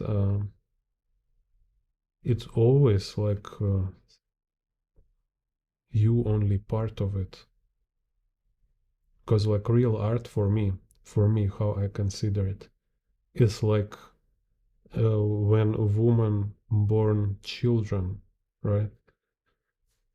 Like it's not like she is engineering children, you know. People not make children like we make vehicles or buildings, right? No, which people only participate in the birth of children. So we like being part of this creation. Same with making art. It's you just make sure you like you able to be part of this process, but your work is not hmm, like result of your work is not entirely yours. It's something else happen. It's just kind of natural process. Nature do it its thing, you know, and you just being part of it. So it's why like for me like all this stuff about artist personality, it's important only to be like a guidance for you, like how to uh, in a way how to be better, not about like who is who. It's not important. It's just like if you can learn something to be better, to be closer to professional state, then it's good. Why who kill someone or why somebody hates someone? Like I was read this letters of Van Gogh to his brother, like Vincent letters to his brother Theo, and he was like, it's so weird, this like this book. It's a private mail between two brothers. It's like Van Gogh, he write his messages to his brother. He's not like for a public. It wasn't like articles for people to read. It's a private messages. And I read this and he discuss like this, whatever. Just like he like today he have this in mind and he discuss it with his brother. Tomorrow he have other stuff in his mind. He discuss it with his brother. Then when he start to talk with Theo about how he love like want to marry his cousin, it's like, what the hell I'm reading this shit? Like why I need to read this? Like people tell like, oh, you need to read Van Gogh mail. Like really? Like I need to read all this crap? Like no, it doesn't make me like better artist. It's just somebody like private mail. So it's just like no, it's totally wrong. It's like somebody want to make money on it. They use it to promote Van Gogh artworks. but I don't care. I don't need this stuff. His like private life have nothing to do with this like quality, like a good part of his art is totally other thing. His like weird private life, it's his thing. Like we we don't need to know that for sure.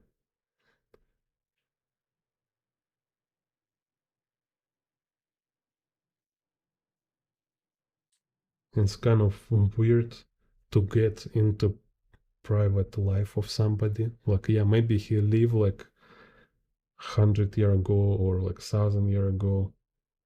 I don't know. Yeah, maybe like if you were like a scientist, like a doctor, yeah, you want just to like look into his guts, look into his like stool to understand what he ate recently and stuff like that. Okay. But as artists, why you need to look inside like his digest system?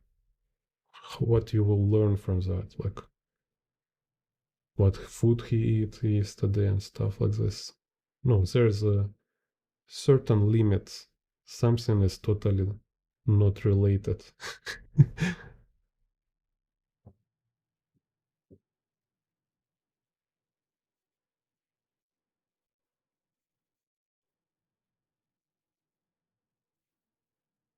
Like you might have problem with your neighbor. Like your neighbor tell you something, you reply to your neighbor. You write this in a message to your brother. After 100 year, it's a school program. They say like, oh, you need to read these private messages about some nonsense crap. Really? Like everybody has this kind of condition sometimes just to lose their mind talking nonsense. Like I don't need to see to read kind of this stuff.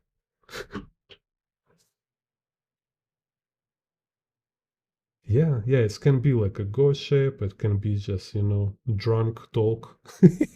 Maybe he was drunk and write his brother like kind of some angry stuff after he's seen like, oh my god, what I write yesterday to my brother is so weird. Like I'm not actually thinking about that. It's just I was drunk and write like total nonsense. It's just kind of it's just kind of like discourse, absolutely pointless and the low value kind of low level discourse.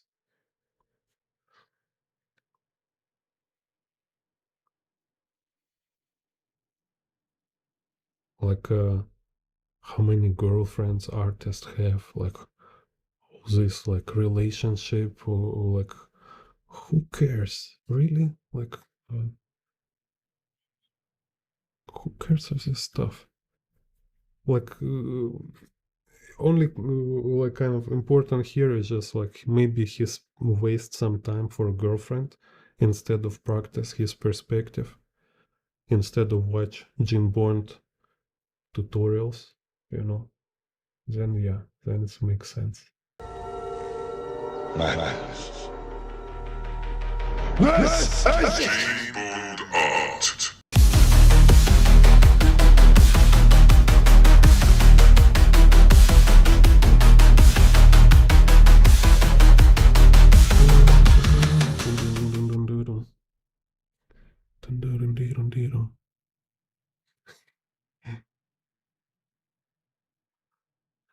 No, I mean, like, there is a lot of weird books in a school. And sometimes these books, like, they're just like have a label of classic. And then when you read, just look what is about, it's like, it's kind of like just a bunch of gossip.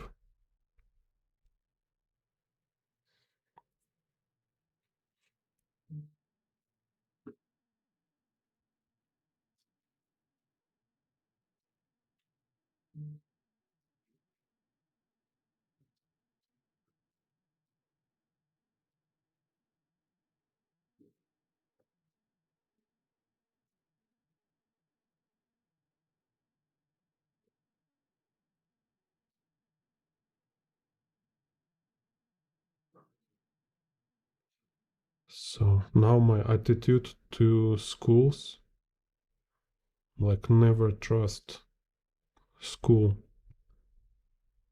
Teach your children yourself, or like be ready for everything, because so many weird stuff might happen in the school.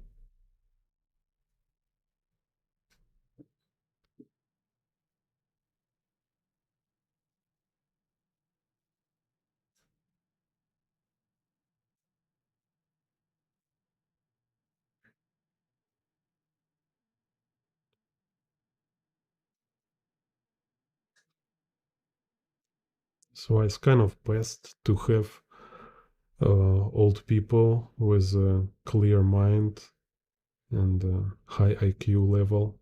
So when you go to work, your children just can learn something from your parents or your grandparents. And it's kind of like one of, I think it's kind of one of problem with like decay of society. It's when they teach old people to ignore their responsibility, because it's, I think, is a responsibility of old people to care of a young generation. It was traditionally like this, right? I mean, like when parents busy at work somewhere, right? Grandchildren hang out with grandparents. And also duty of uh, children parents is to take care both of children and grandparents. So it's kind of traditional system, kind of, right? So I remember a little of this from my childhood. It's just, old people will tell you stories from life. They have this huge experience. And there is like this interesting contrast of like very young people and very old people. So it's like very important exchange happen. But then now like they make this system when like, oh, if you're old people, now you finally retired, and now it's your free time. You can travel world, you can just do whatever no one says, and just go in wild. Don't think about anyone else. Now it's finally your happy time begin. And it's kind of, it's very sad.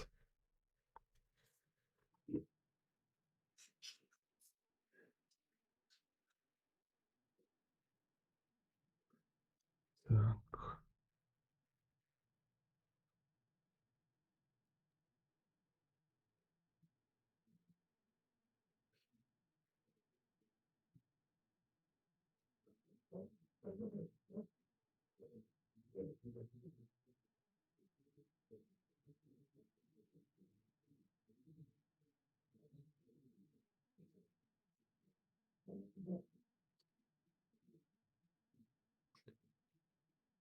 Or there became also like some activists. It's everything like crazy and insane, instead of doing kind of this most meaningful thing. um, Pass your experience, your wisdom to young generation. Just kind of tell some jokes, stories from life, teach some tricks.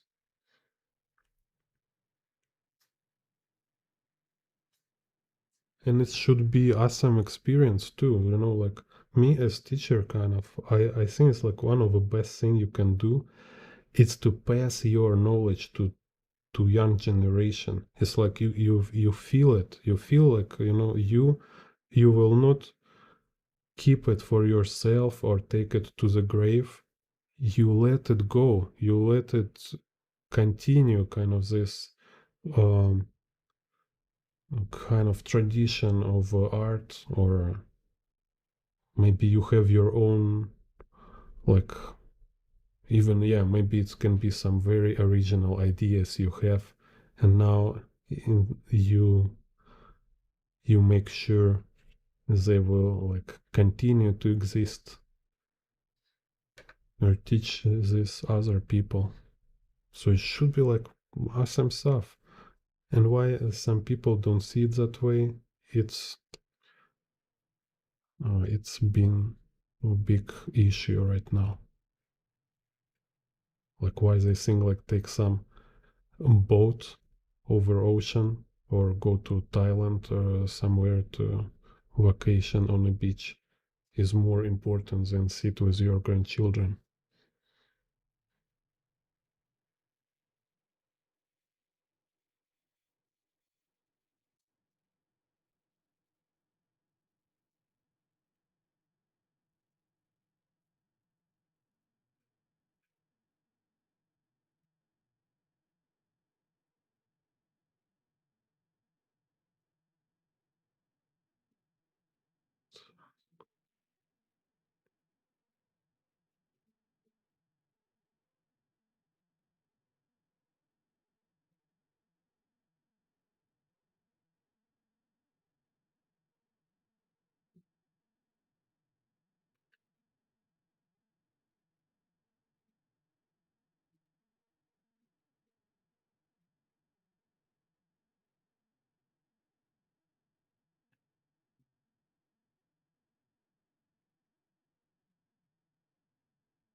I heard. Yeah, it's interesting. No, I don't know. It's just I can't remember much about my this kind of details in my childhood, but definitely it must be some correlation because like my mother's was a director of kindergarten, like all life work with children, teach children, and my grandmother also was teacher in kindergarten all life. So, and my other, like my father, mother, she was teacher of math and physics in a school. So I don't remember details, but yeah, maybe they teach me something, like tell stuff. I even don't know where I know this stuff from. Just kind of like, for me, it looks like common sense, you know?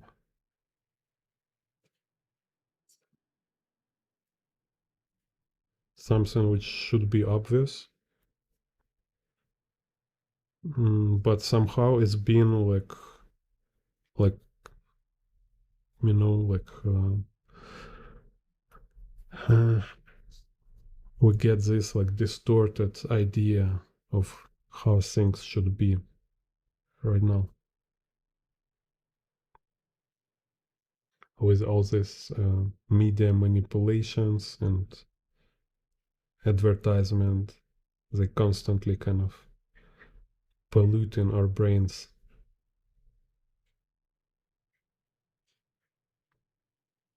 And bureaucracy, yeah, bureaucrats, commercial and fake propaganda kind of media. They're like polluting and making our brains as a like a smashed potato.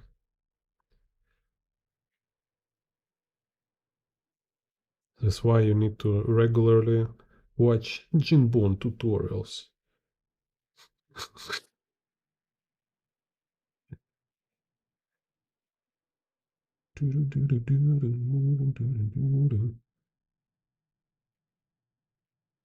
Most based tutorials on YouTube.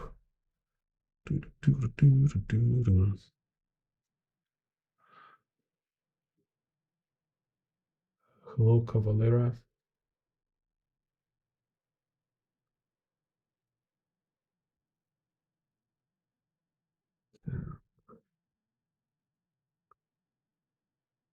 Most based art channel. Jinbon tutorials. Right now.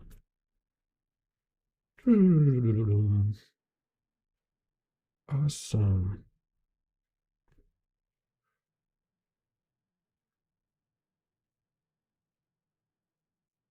Toasty.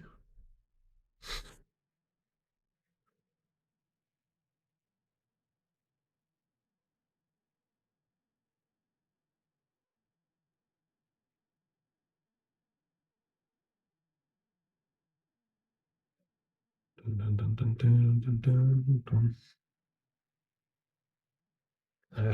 Okay, let's listen some copyright music. Let's celebrate Art Day, International Art Day. Так,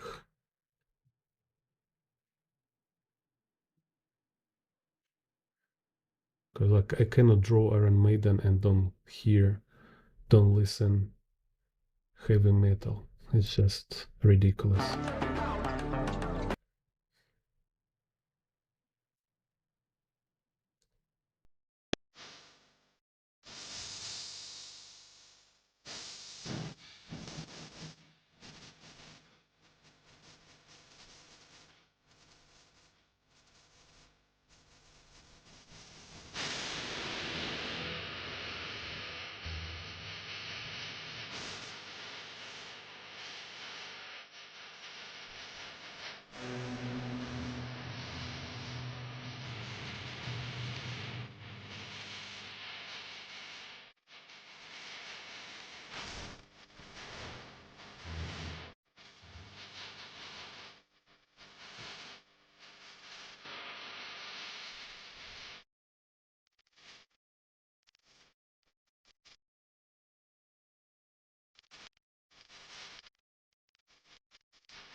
Yes, lyrics is crazy.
小吃美食嗯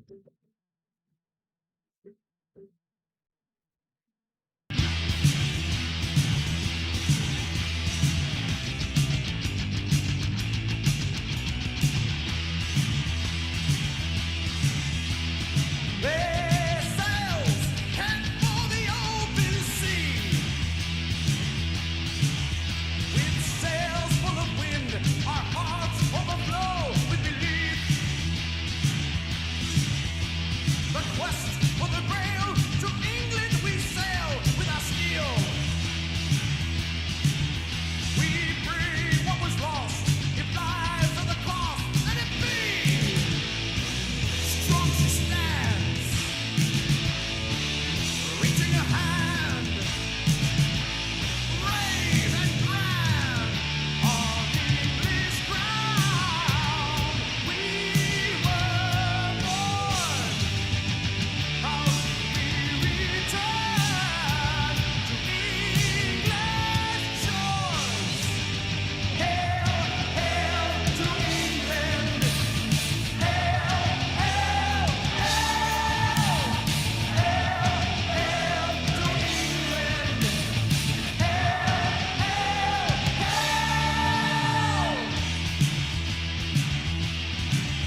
We march from the hills down to London town. Join, raise your hand, or hide while we ride for the crown. The sign of the hammer and the black winds blow through the night. Long was our wait, our meeting with fate is tonight. Strong she stands, reaching a hand, brave and grand, on English ground. We were born, proud we return to English shores. Hail, hail to England! Hail, hail, hail! Hail, hail to England! Hail, hail, hail!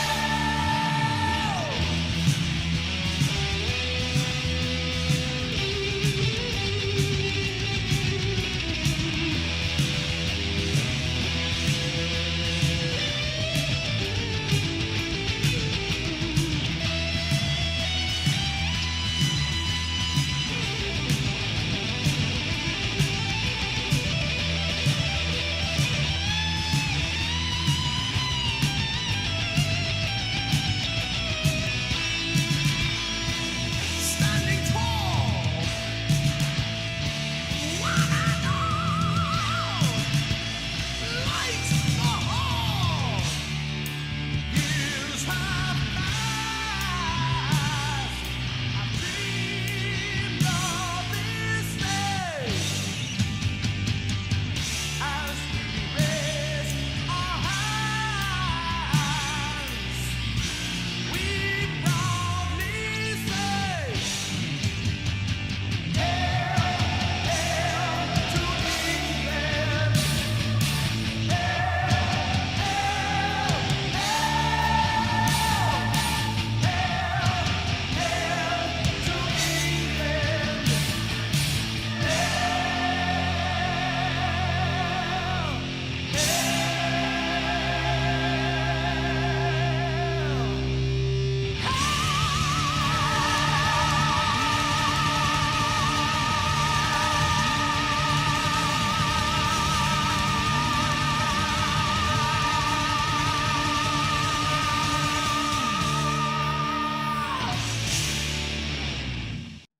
南纬41度的天空下， No advertisement everywhere.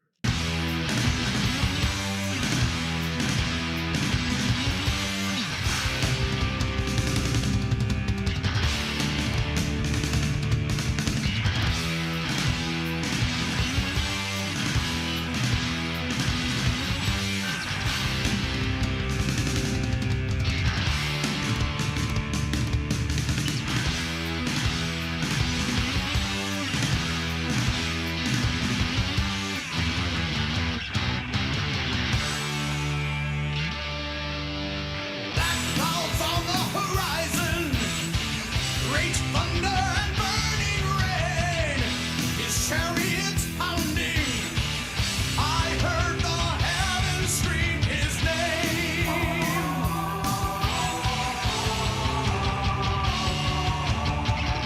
I watched as he shouted to the giants who died that day.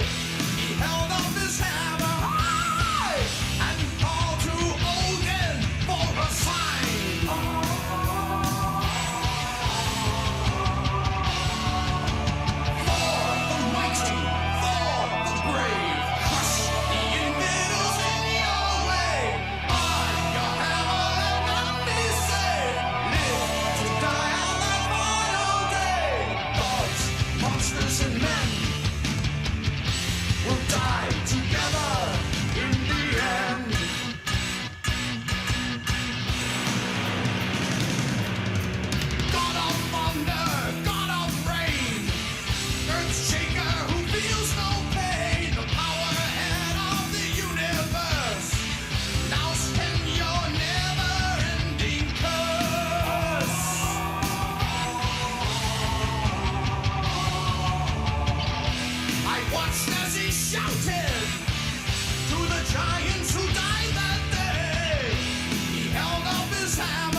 like a mirror reflecting the moves of your life, and in the river reflections of me.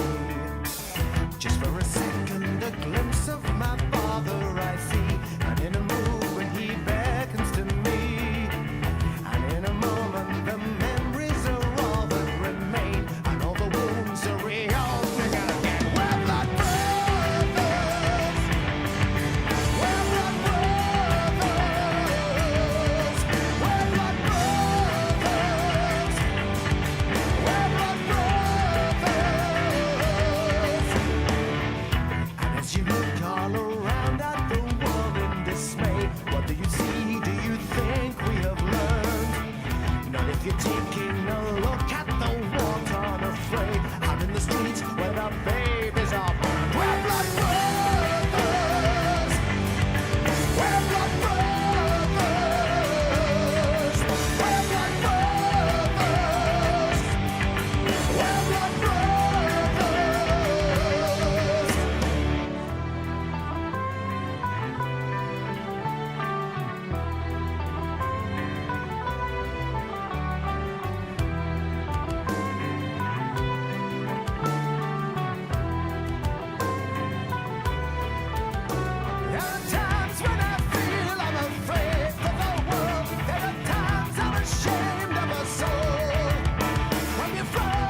日常饮食中的酸性物质。Childhood's end.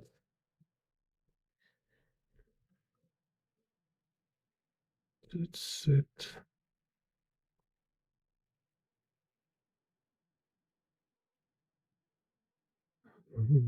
Yeah, so we just scientifically proved Iron Maiden lyrics is better than Metallica.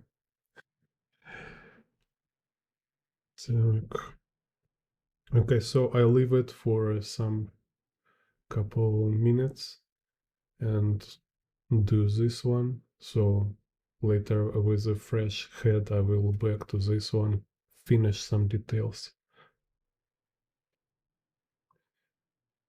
Так.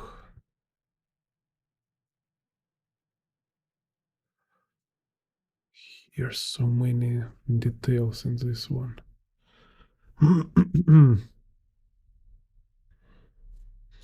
That's why also like for pictures with many details is very useful to have limited palette, because it's like make it harder to kind of create cacophony, to break harmony.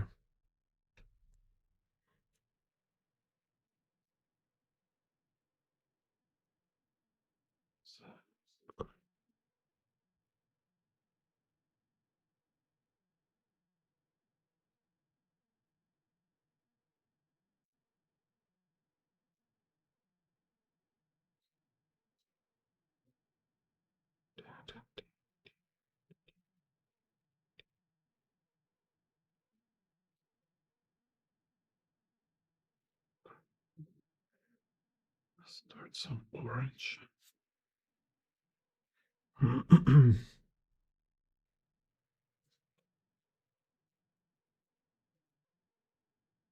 Yeah, so it seemed like all great part of Metallica was their sophisticated composition, like really clever and sophisticated. When it was Cliff Barton and some like kind of energetic riffs from this guy from, forget his name, Dave Mustaine. Yeah. So without Dave Mustaine and Cliff Barton, Metallica became some kind of average pop metal, new metal.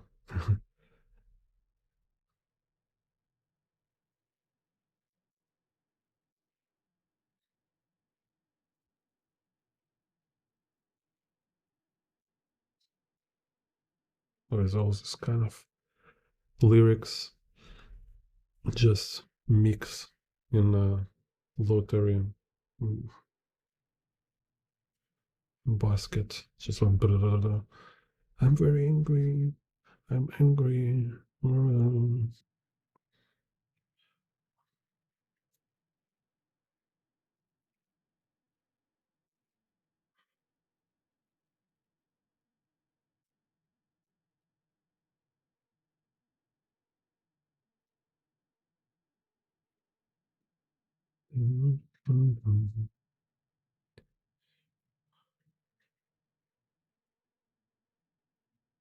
So it seems like with watercolor, you can, when you go from light to dark, it's convenient because you can make it layer through all these details, so you don't need to kind of too much and draw around. Even here I can get through this. I don't know why I make around them.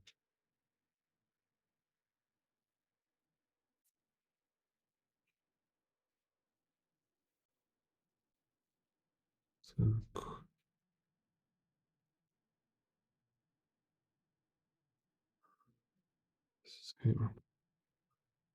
here can I make, and this also important for unifying make it like as a gradient, like a value transition, and also like a transition from one tint to other tint. So you will not have like a broken abrupt parts.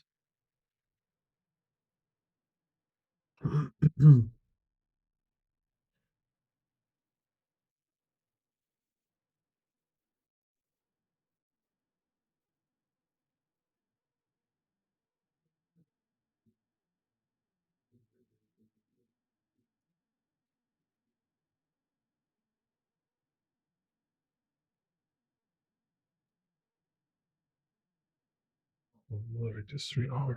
Oh my God. So long. Yeah, and this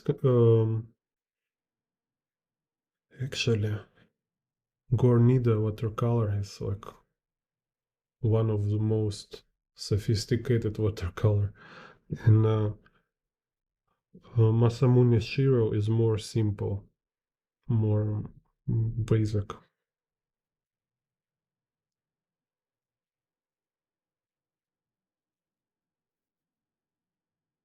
Like Masamune Shiro watercolor, or like whatever color he used, maybe it's like acrylic ink or markers. He do local colors for like characters, objects, and after he makes like a shadow. That's it. It's like more simple. Here, like it's more cinematic in Guarnida, more like many layers.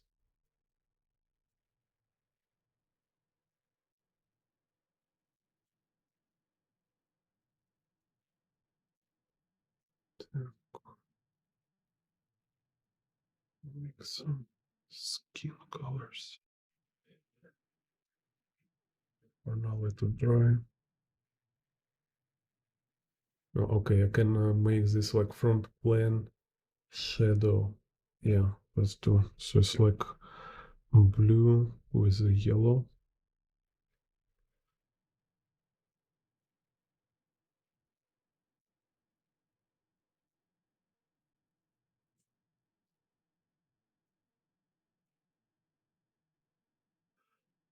Так, try.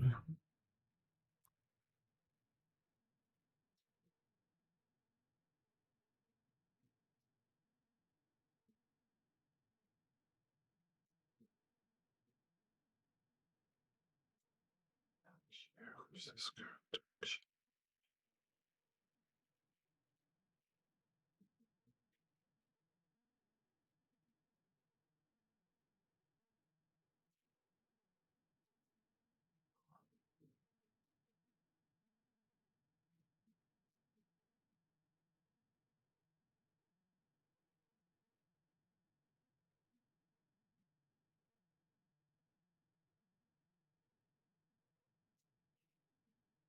So I try to make like from a first attempt make a right value, like right darkness, so I will no need to adjust it later.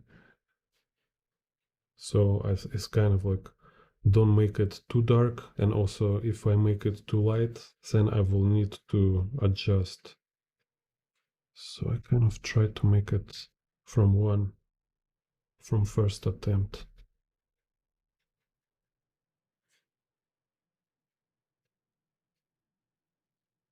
It's always like cooler when you can do it from first,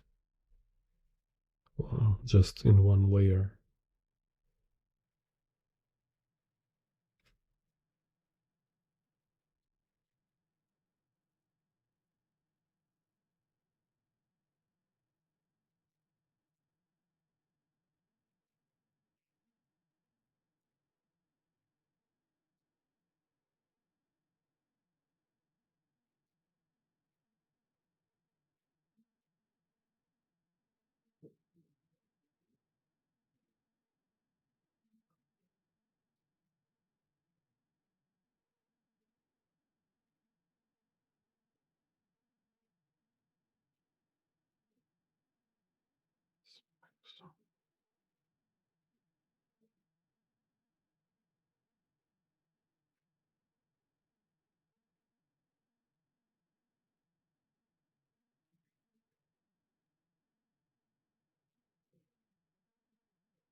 So you see, going from general to particular. So was first general was like overall background color. Then I separate like light from dark, and also like a first plan for far and middle plan. It's kind of now it's became like a two different platforms in which I can just make some details. It's kind of like why it's helpful to create general scene, because after what all you need to do is just add some nuances. When you don't work from general, you kind of trying to attire all these small elements into big complicated mosaic, right? It became like very huge, um, intricate mosaic, and it's like very hard to control, very hard to follow all these interconnections. So you better to unify it into kind of like a category, right? So it's like one category here is like far plane, and second category is like close front plane, and they're like divided by shadow.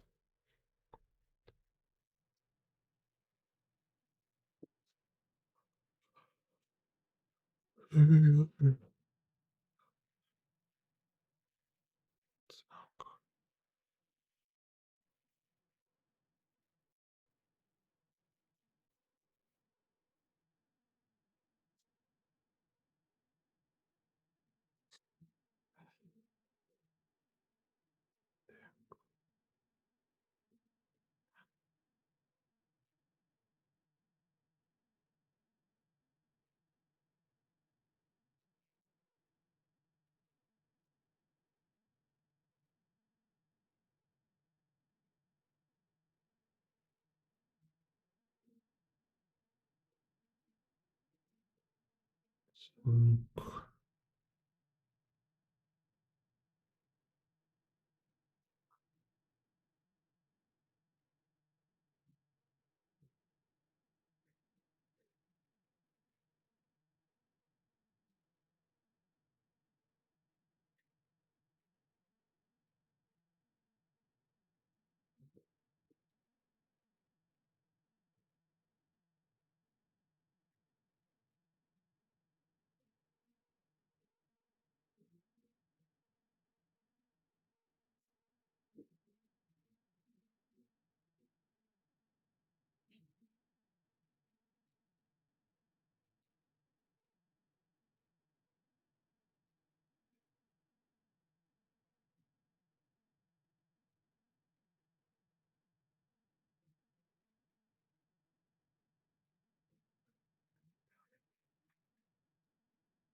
So because this kind of like separation from beginning, this distinction of different groups, help me to control my values. So like if I make shadow here, I still keeping in mind like I don't want to make it so dark and contrast like shadows here on the first plane.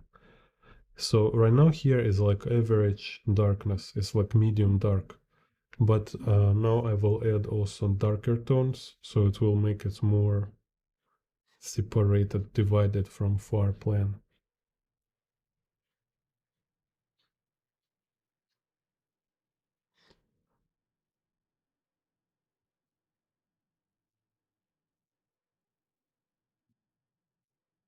Dun, dun, dun, dun, dun.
Let's see.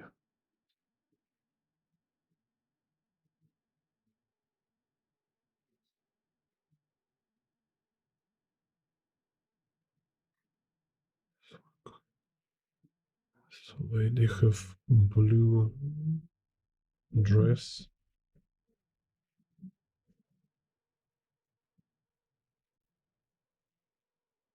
And some local colors like this green.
So here I add some water just to make this transition to dark blue in the bottom.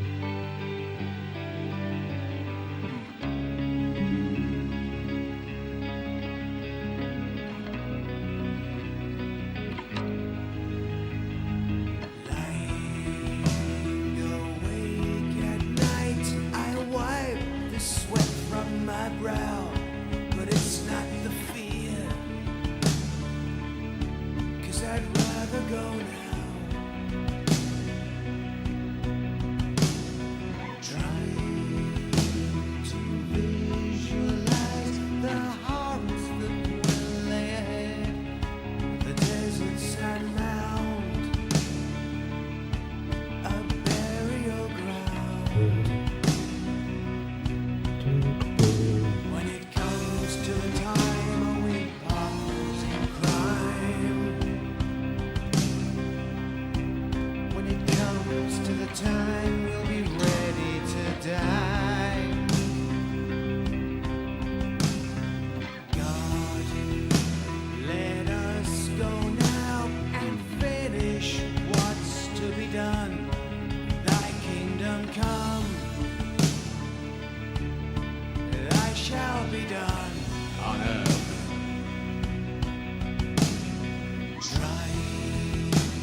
Так.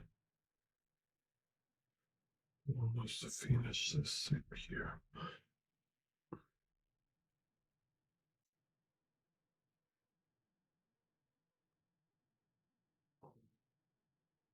Yeah, so I'm not often making coloring because it takes so much time.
Mhm.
So you see, kind of, it's convenient to add this like various colors within one atmosphere, one general kind of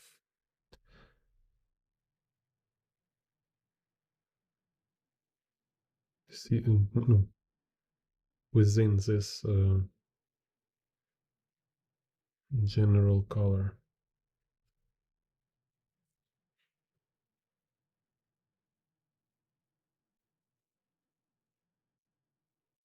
Yeah, you see, like I say, it's like it's highly complex, but when you work from big and general parts, it's became like very it became manageable. Like not say like easy, but uh, manageable because now all these details they grouped. They are not scattered. It's not like you're trying to draw each element separately from each other. You first you unite them, and after you emphasize difference. So you start from generalizing, and then you start to subdivide, kind of to show this like, okay, this one have little its own color, this one have little of its own color. You go to kind of subdivision of this general scene. So, and actually this approach, why also it's very convenient, because sometimes you don't want to go into details.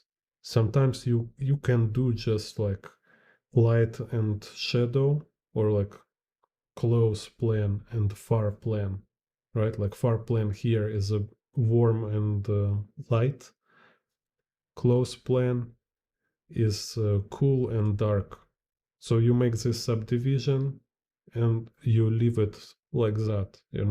Sometimes you can be like more brief. You don't want to go into all details. So you have control over details. You can, okay, I want to be more detailed or I want to be more brief.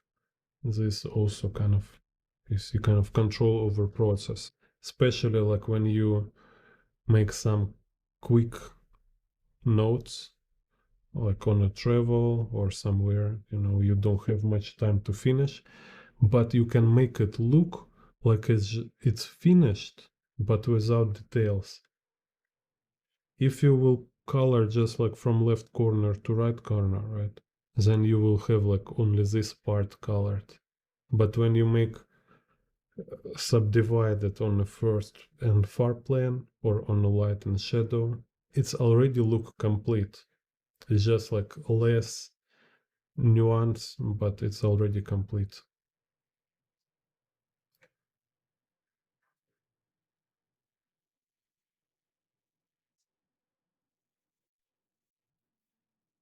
So like here, see like this like background and her clothes look like too similar, right? So I just add little color to separate her from background. That's it, just for clarity. So when you have general and you emphasize for, no, you make like little difference for emphasize, to say, okay, here is one character, here is other character. So it will be like more visible, more clear.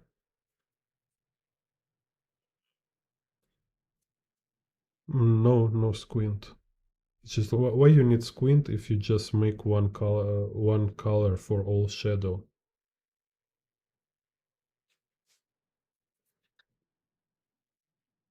So you just learn to see structure. So more you practice like this, more kind of fluently you will recognize this structure. So you see just like, oh yeah, here's foreground. It's a one big dark shape. I don't need squint for it. I just like look, say, okay, here is a bright and darker front. So it's just, yeah, it's just experience. Like first you spend, like you kind of try and error. You try to find this system, like where is the general elements, like main groups. And you say like, oh, maybe main groups here is like mm, figures and background, right? And you start like make background color and after make color for all figures. Then you see like maybe not, maybe better if I make other subdivision on the general groups. If I make like subdivision on like front plane and the far plane. So you see, you make this uh, hypothesis, your experiment, and this how you improve your like reasoning, and also became more quick with this reasoning. It's like have same like very general principle about going from general to particular, but what exactly you mean but general, right? How you unify and how you distinct.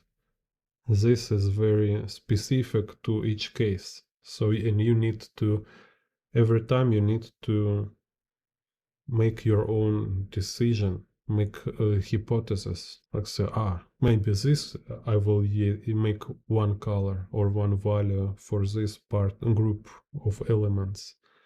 So it's more about thinking process than squinting or farting or something like this.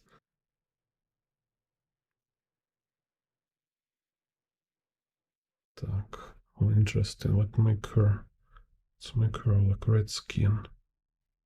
And him, red skin. Because also here for this kind of practice, one goal I pursue here, it's to experience and practice like coloring process. Second goal, I just study closer because it's my favorite artist, right? And when I just look like every viewer at his work, I losing a lot of important elements, a lot of important nuances. And when I copy it, when I paint it, I reveal so many interesting quality and details about his work. So it's also important for me. So, and only like number 3, like hierarchy goal here, is to make it look kind of pretty, so it's like I satisfy my inner children, maybe, I don't know, like some kind of ego, satisfy my ego and also make it interesting for viewers on YouTube, maybe. So they will like say, oh, it looks kind of not bad, kind of this. But like I say, it's not main goal.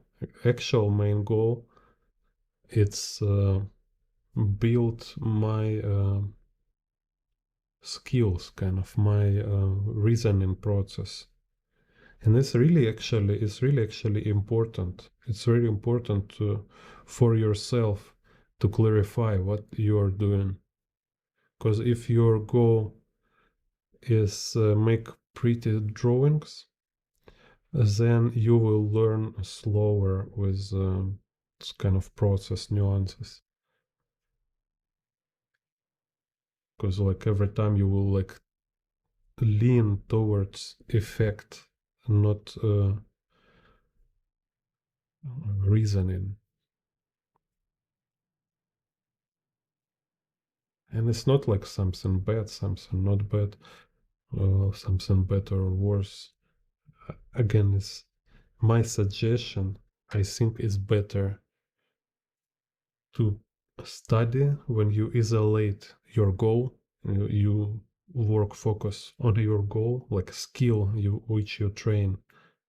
Is like a rope jumping or juggling. So you just like train your juggling skills. And it's like kind of general reaction and agility, I guess. Because then when you make your art, you will have better general skills.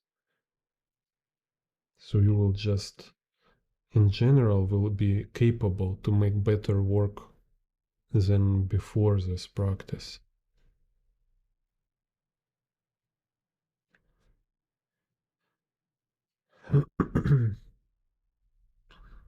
Because like yeah, you can like spend a lot of time. Like right now I can like make all effort to copy it as close as possible to original. And what will I train? I will train my copying skills, like how to copy. I don't need the skill. I don't need to. I don't want to be professional copycat kind of, right, or professional copy machine. So I even don't have this in my priority. Like yeah, make it cool, make it pretty. Yeah, it's kind of yeah, can't avoid this.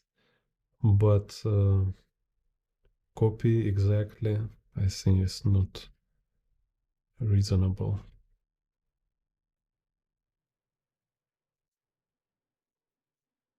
Так, let's see here.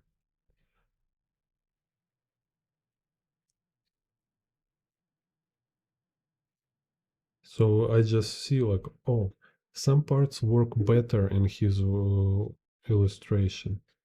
And so like, why I didn't capture it? So and I try to fix it, see how can I make my like this remake look better than I did. Just like more impressive kind of.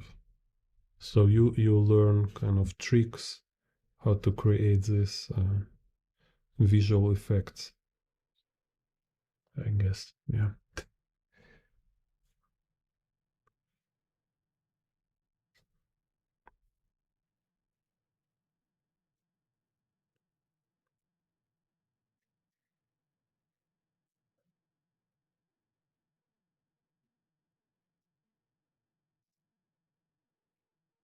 Dun, dun, dun, dun, dun, dun, dun. And now can add some high saturated reds, red colors. Let's try.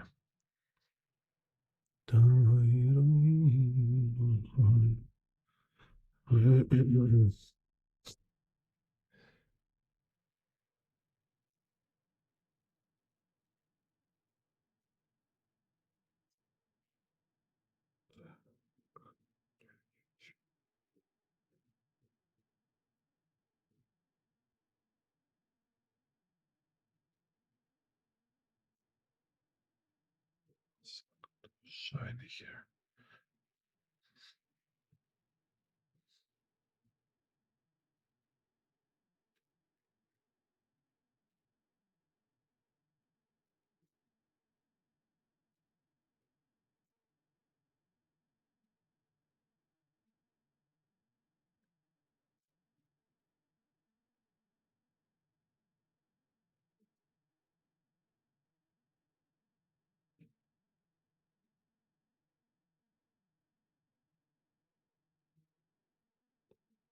Dun, dun, dun, dun.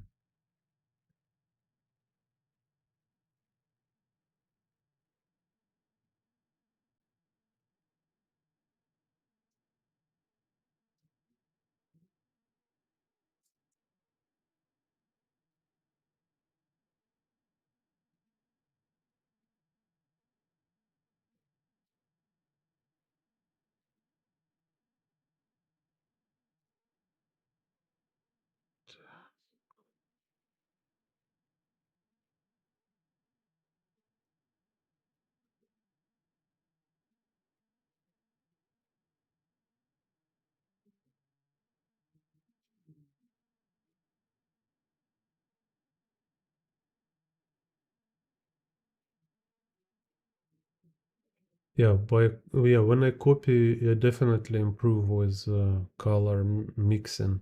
Just be able to mix proper color. So I kind of like trying to capture these interesting color mixtures, and then yeah, I just get it in my head afterwards. Kind of became like my color palette library.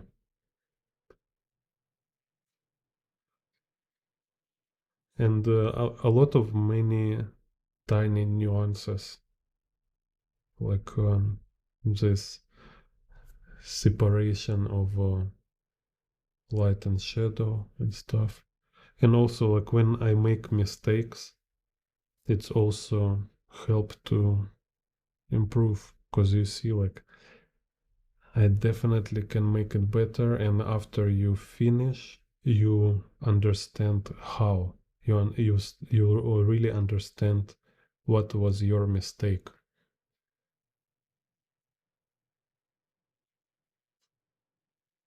And what also important, of course, is remember, like, is not direct transition from this kind of studies to your own illustration.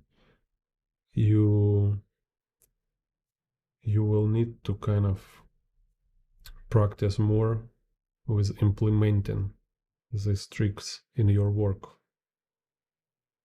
It's not like you immediately can use it. It's just kind of massaging your brain, give you better idea, but you actually became better at make colors in your work when you also do more of your own work, coloring your own work. So yeah, it's like it's all require just a lot of time. You need to both and copying, it's like you're reading books, you're watching around, but of course eventually it's you should do your own thing.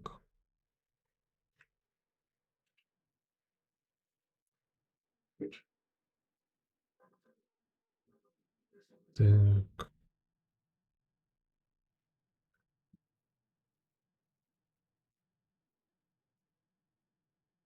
you should do your own stuff.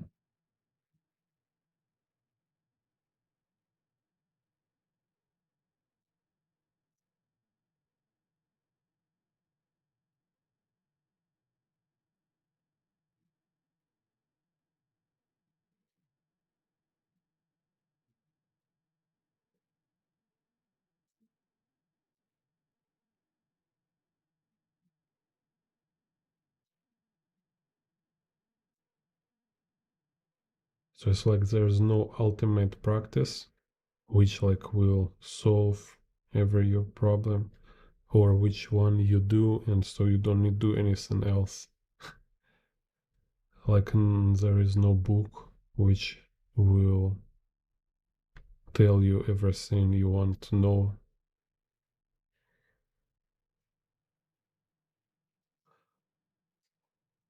It's just I show you which practice is very beneficial.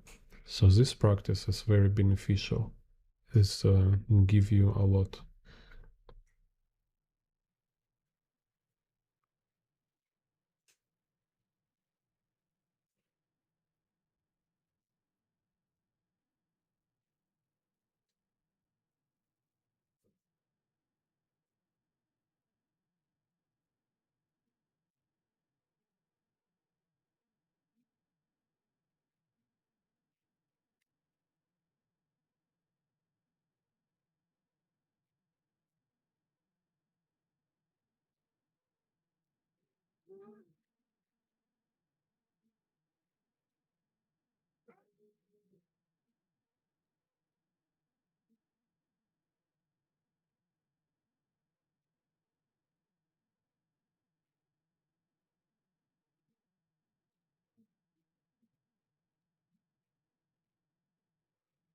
It's kind of like finding your own way by breaking down your favorite works, like favorite works of your favorite artists.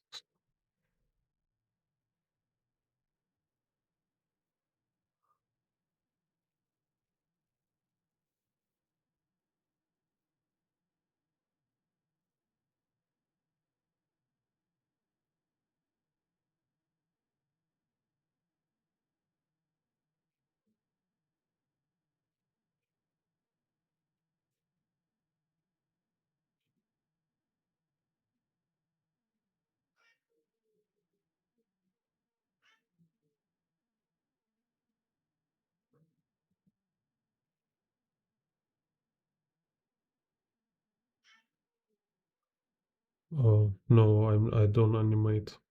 I tried to make some animations. It's very cool, but yeah, it's like require a lot of like crazy amount of time drawing this how say keyframes.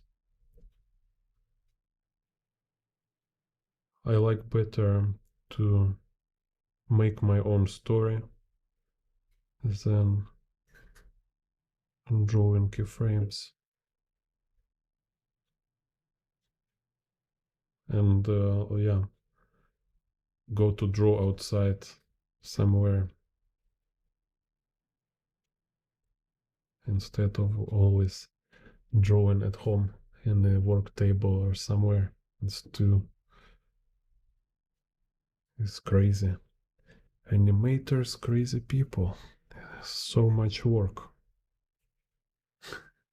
Yeah, so I will invite this Thursday, like I've talking American time, animator artist. I will do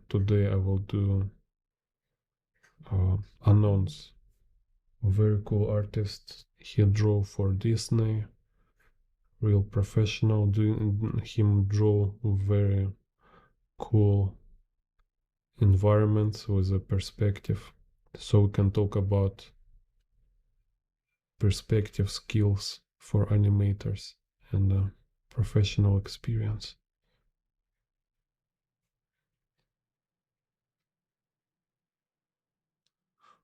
Okay.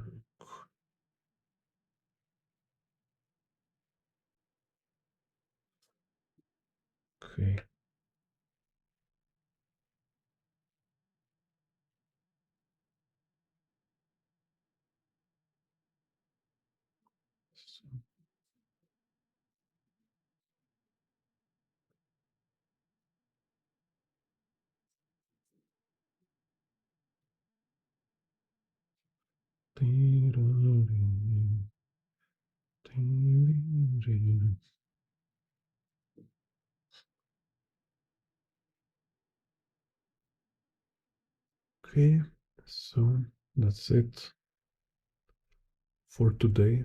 Happy art International Art Day. See you next video. Subscribe, share and stuff.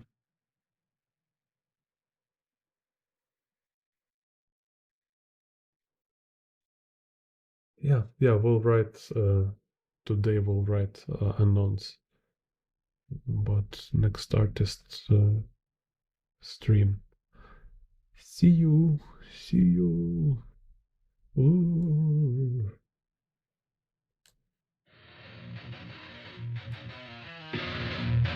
Let's love together! Push like, subscribe, keep on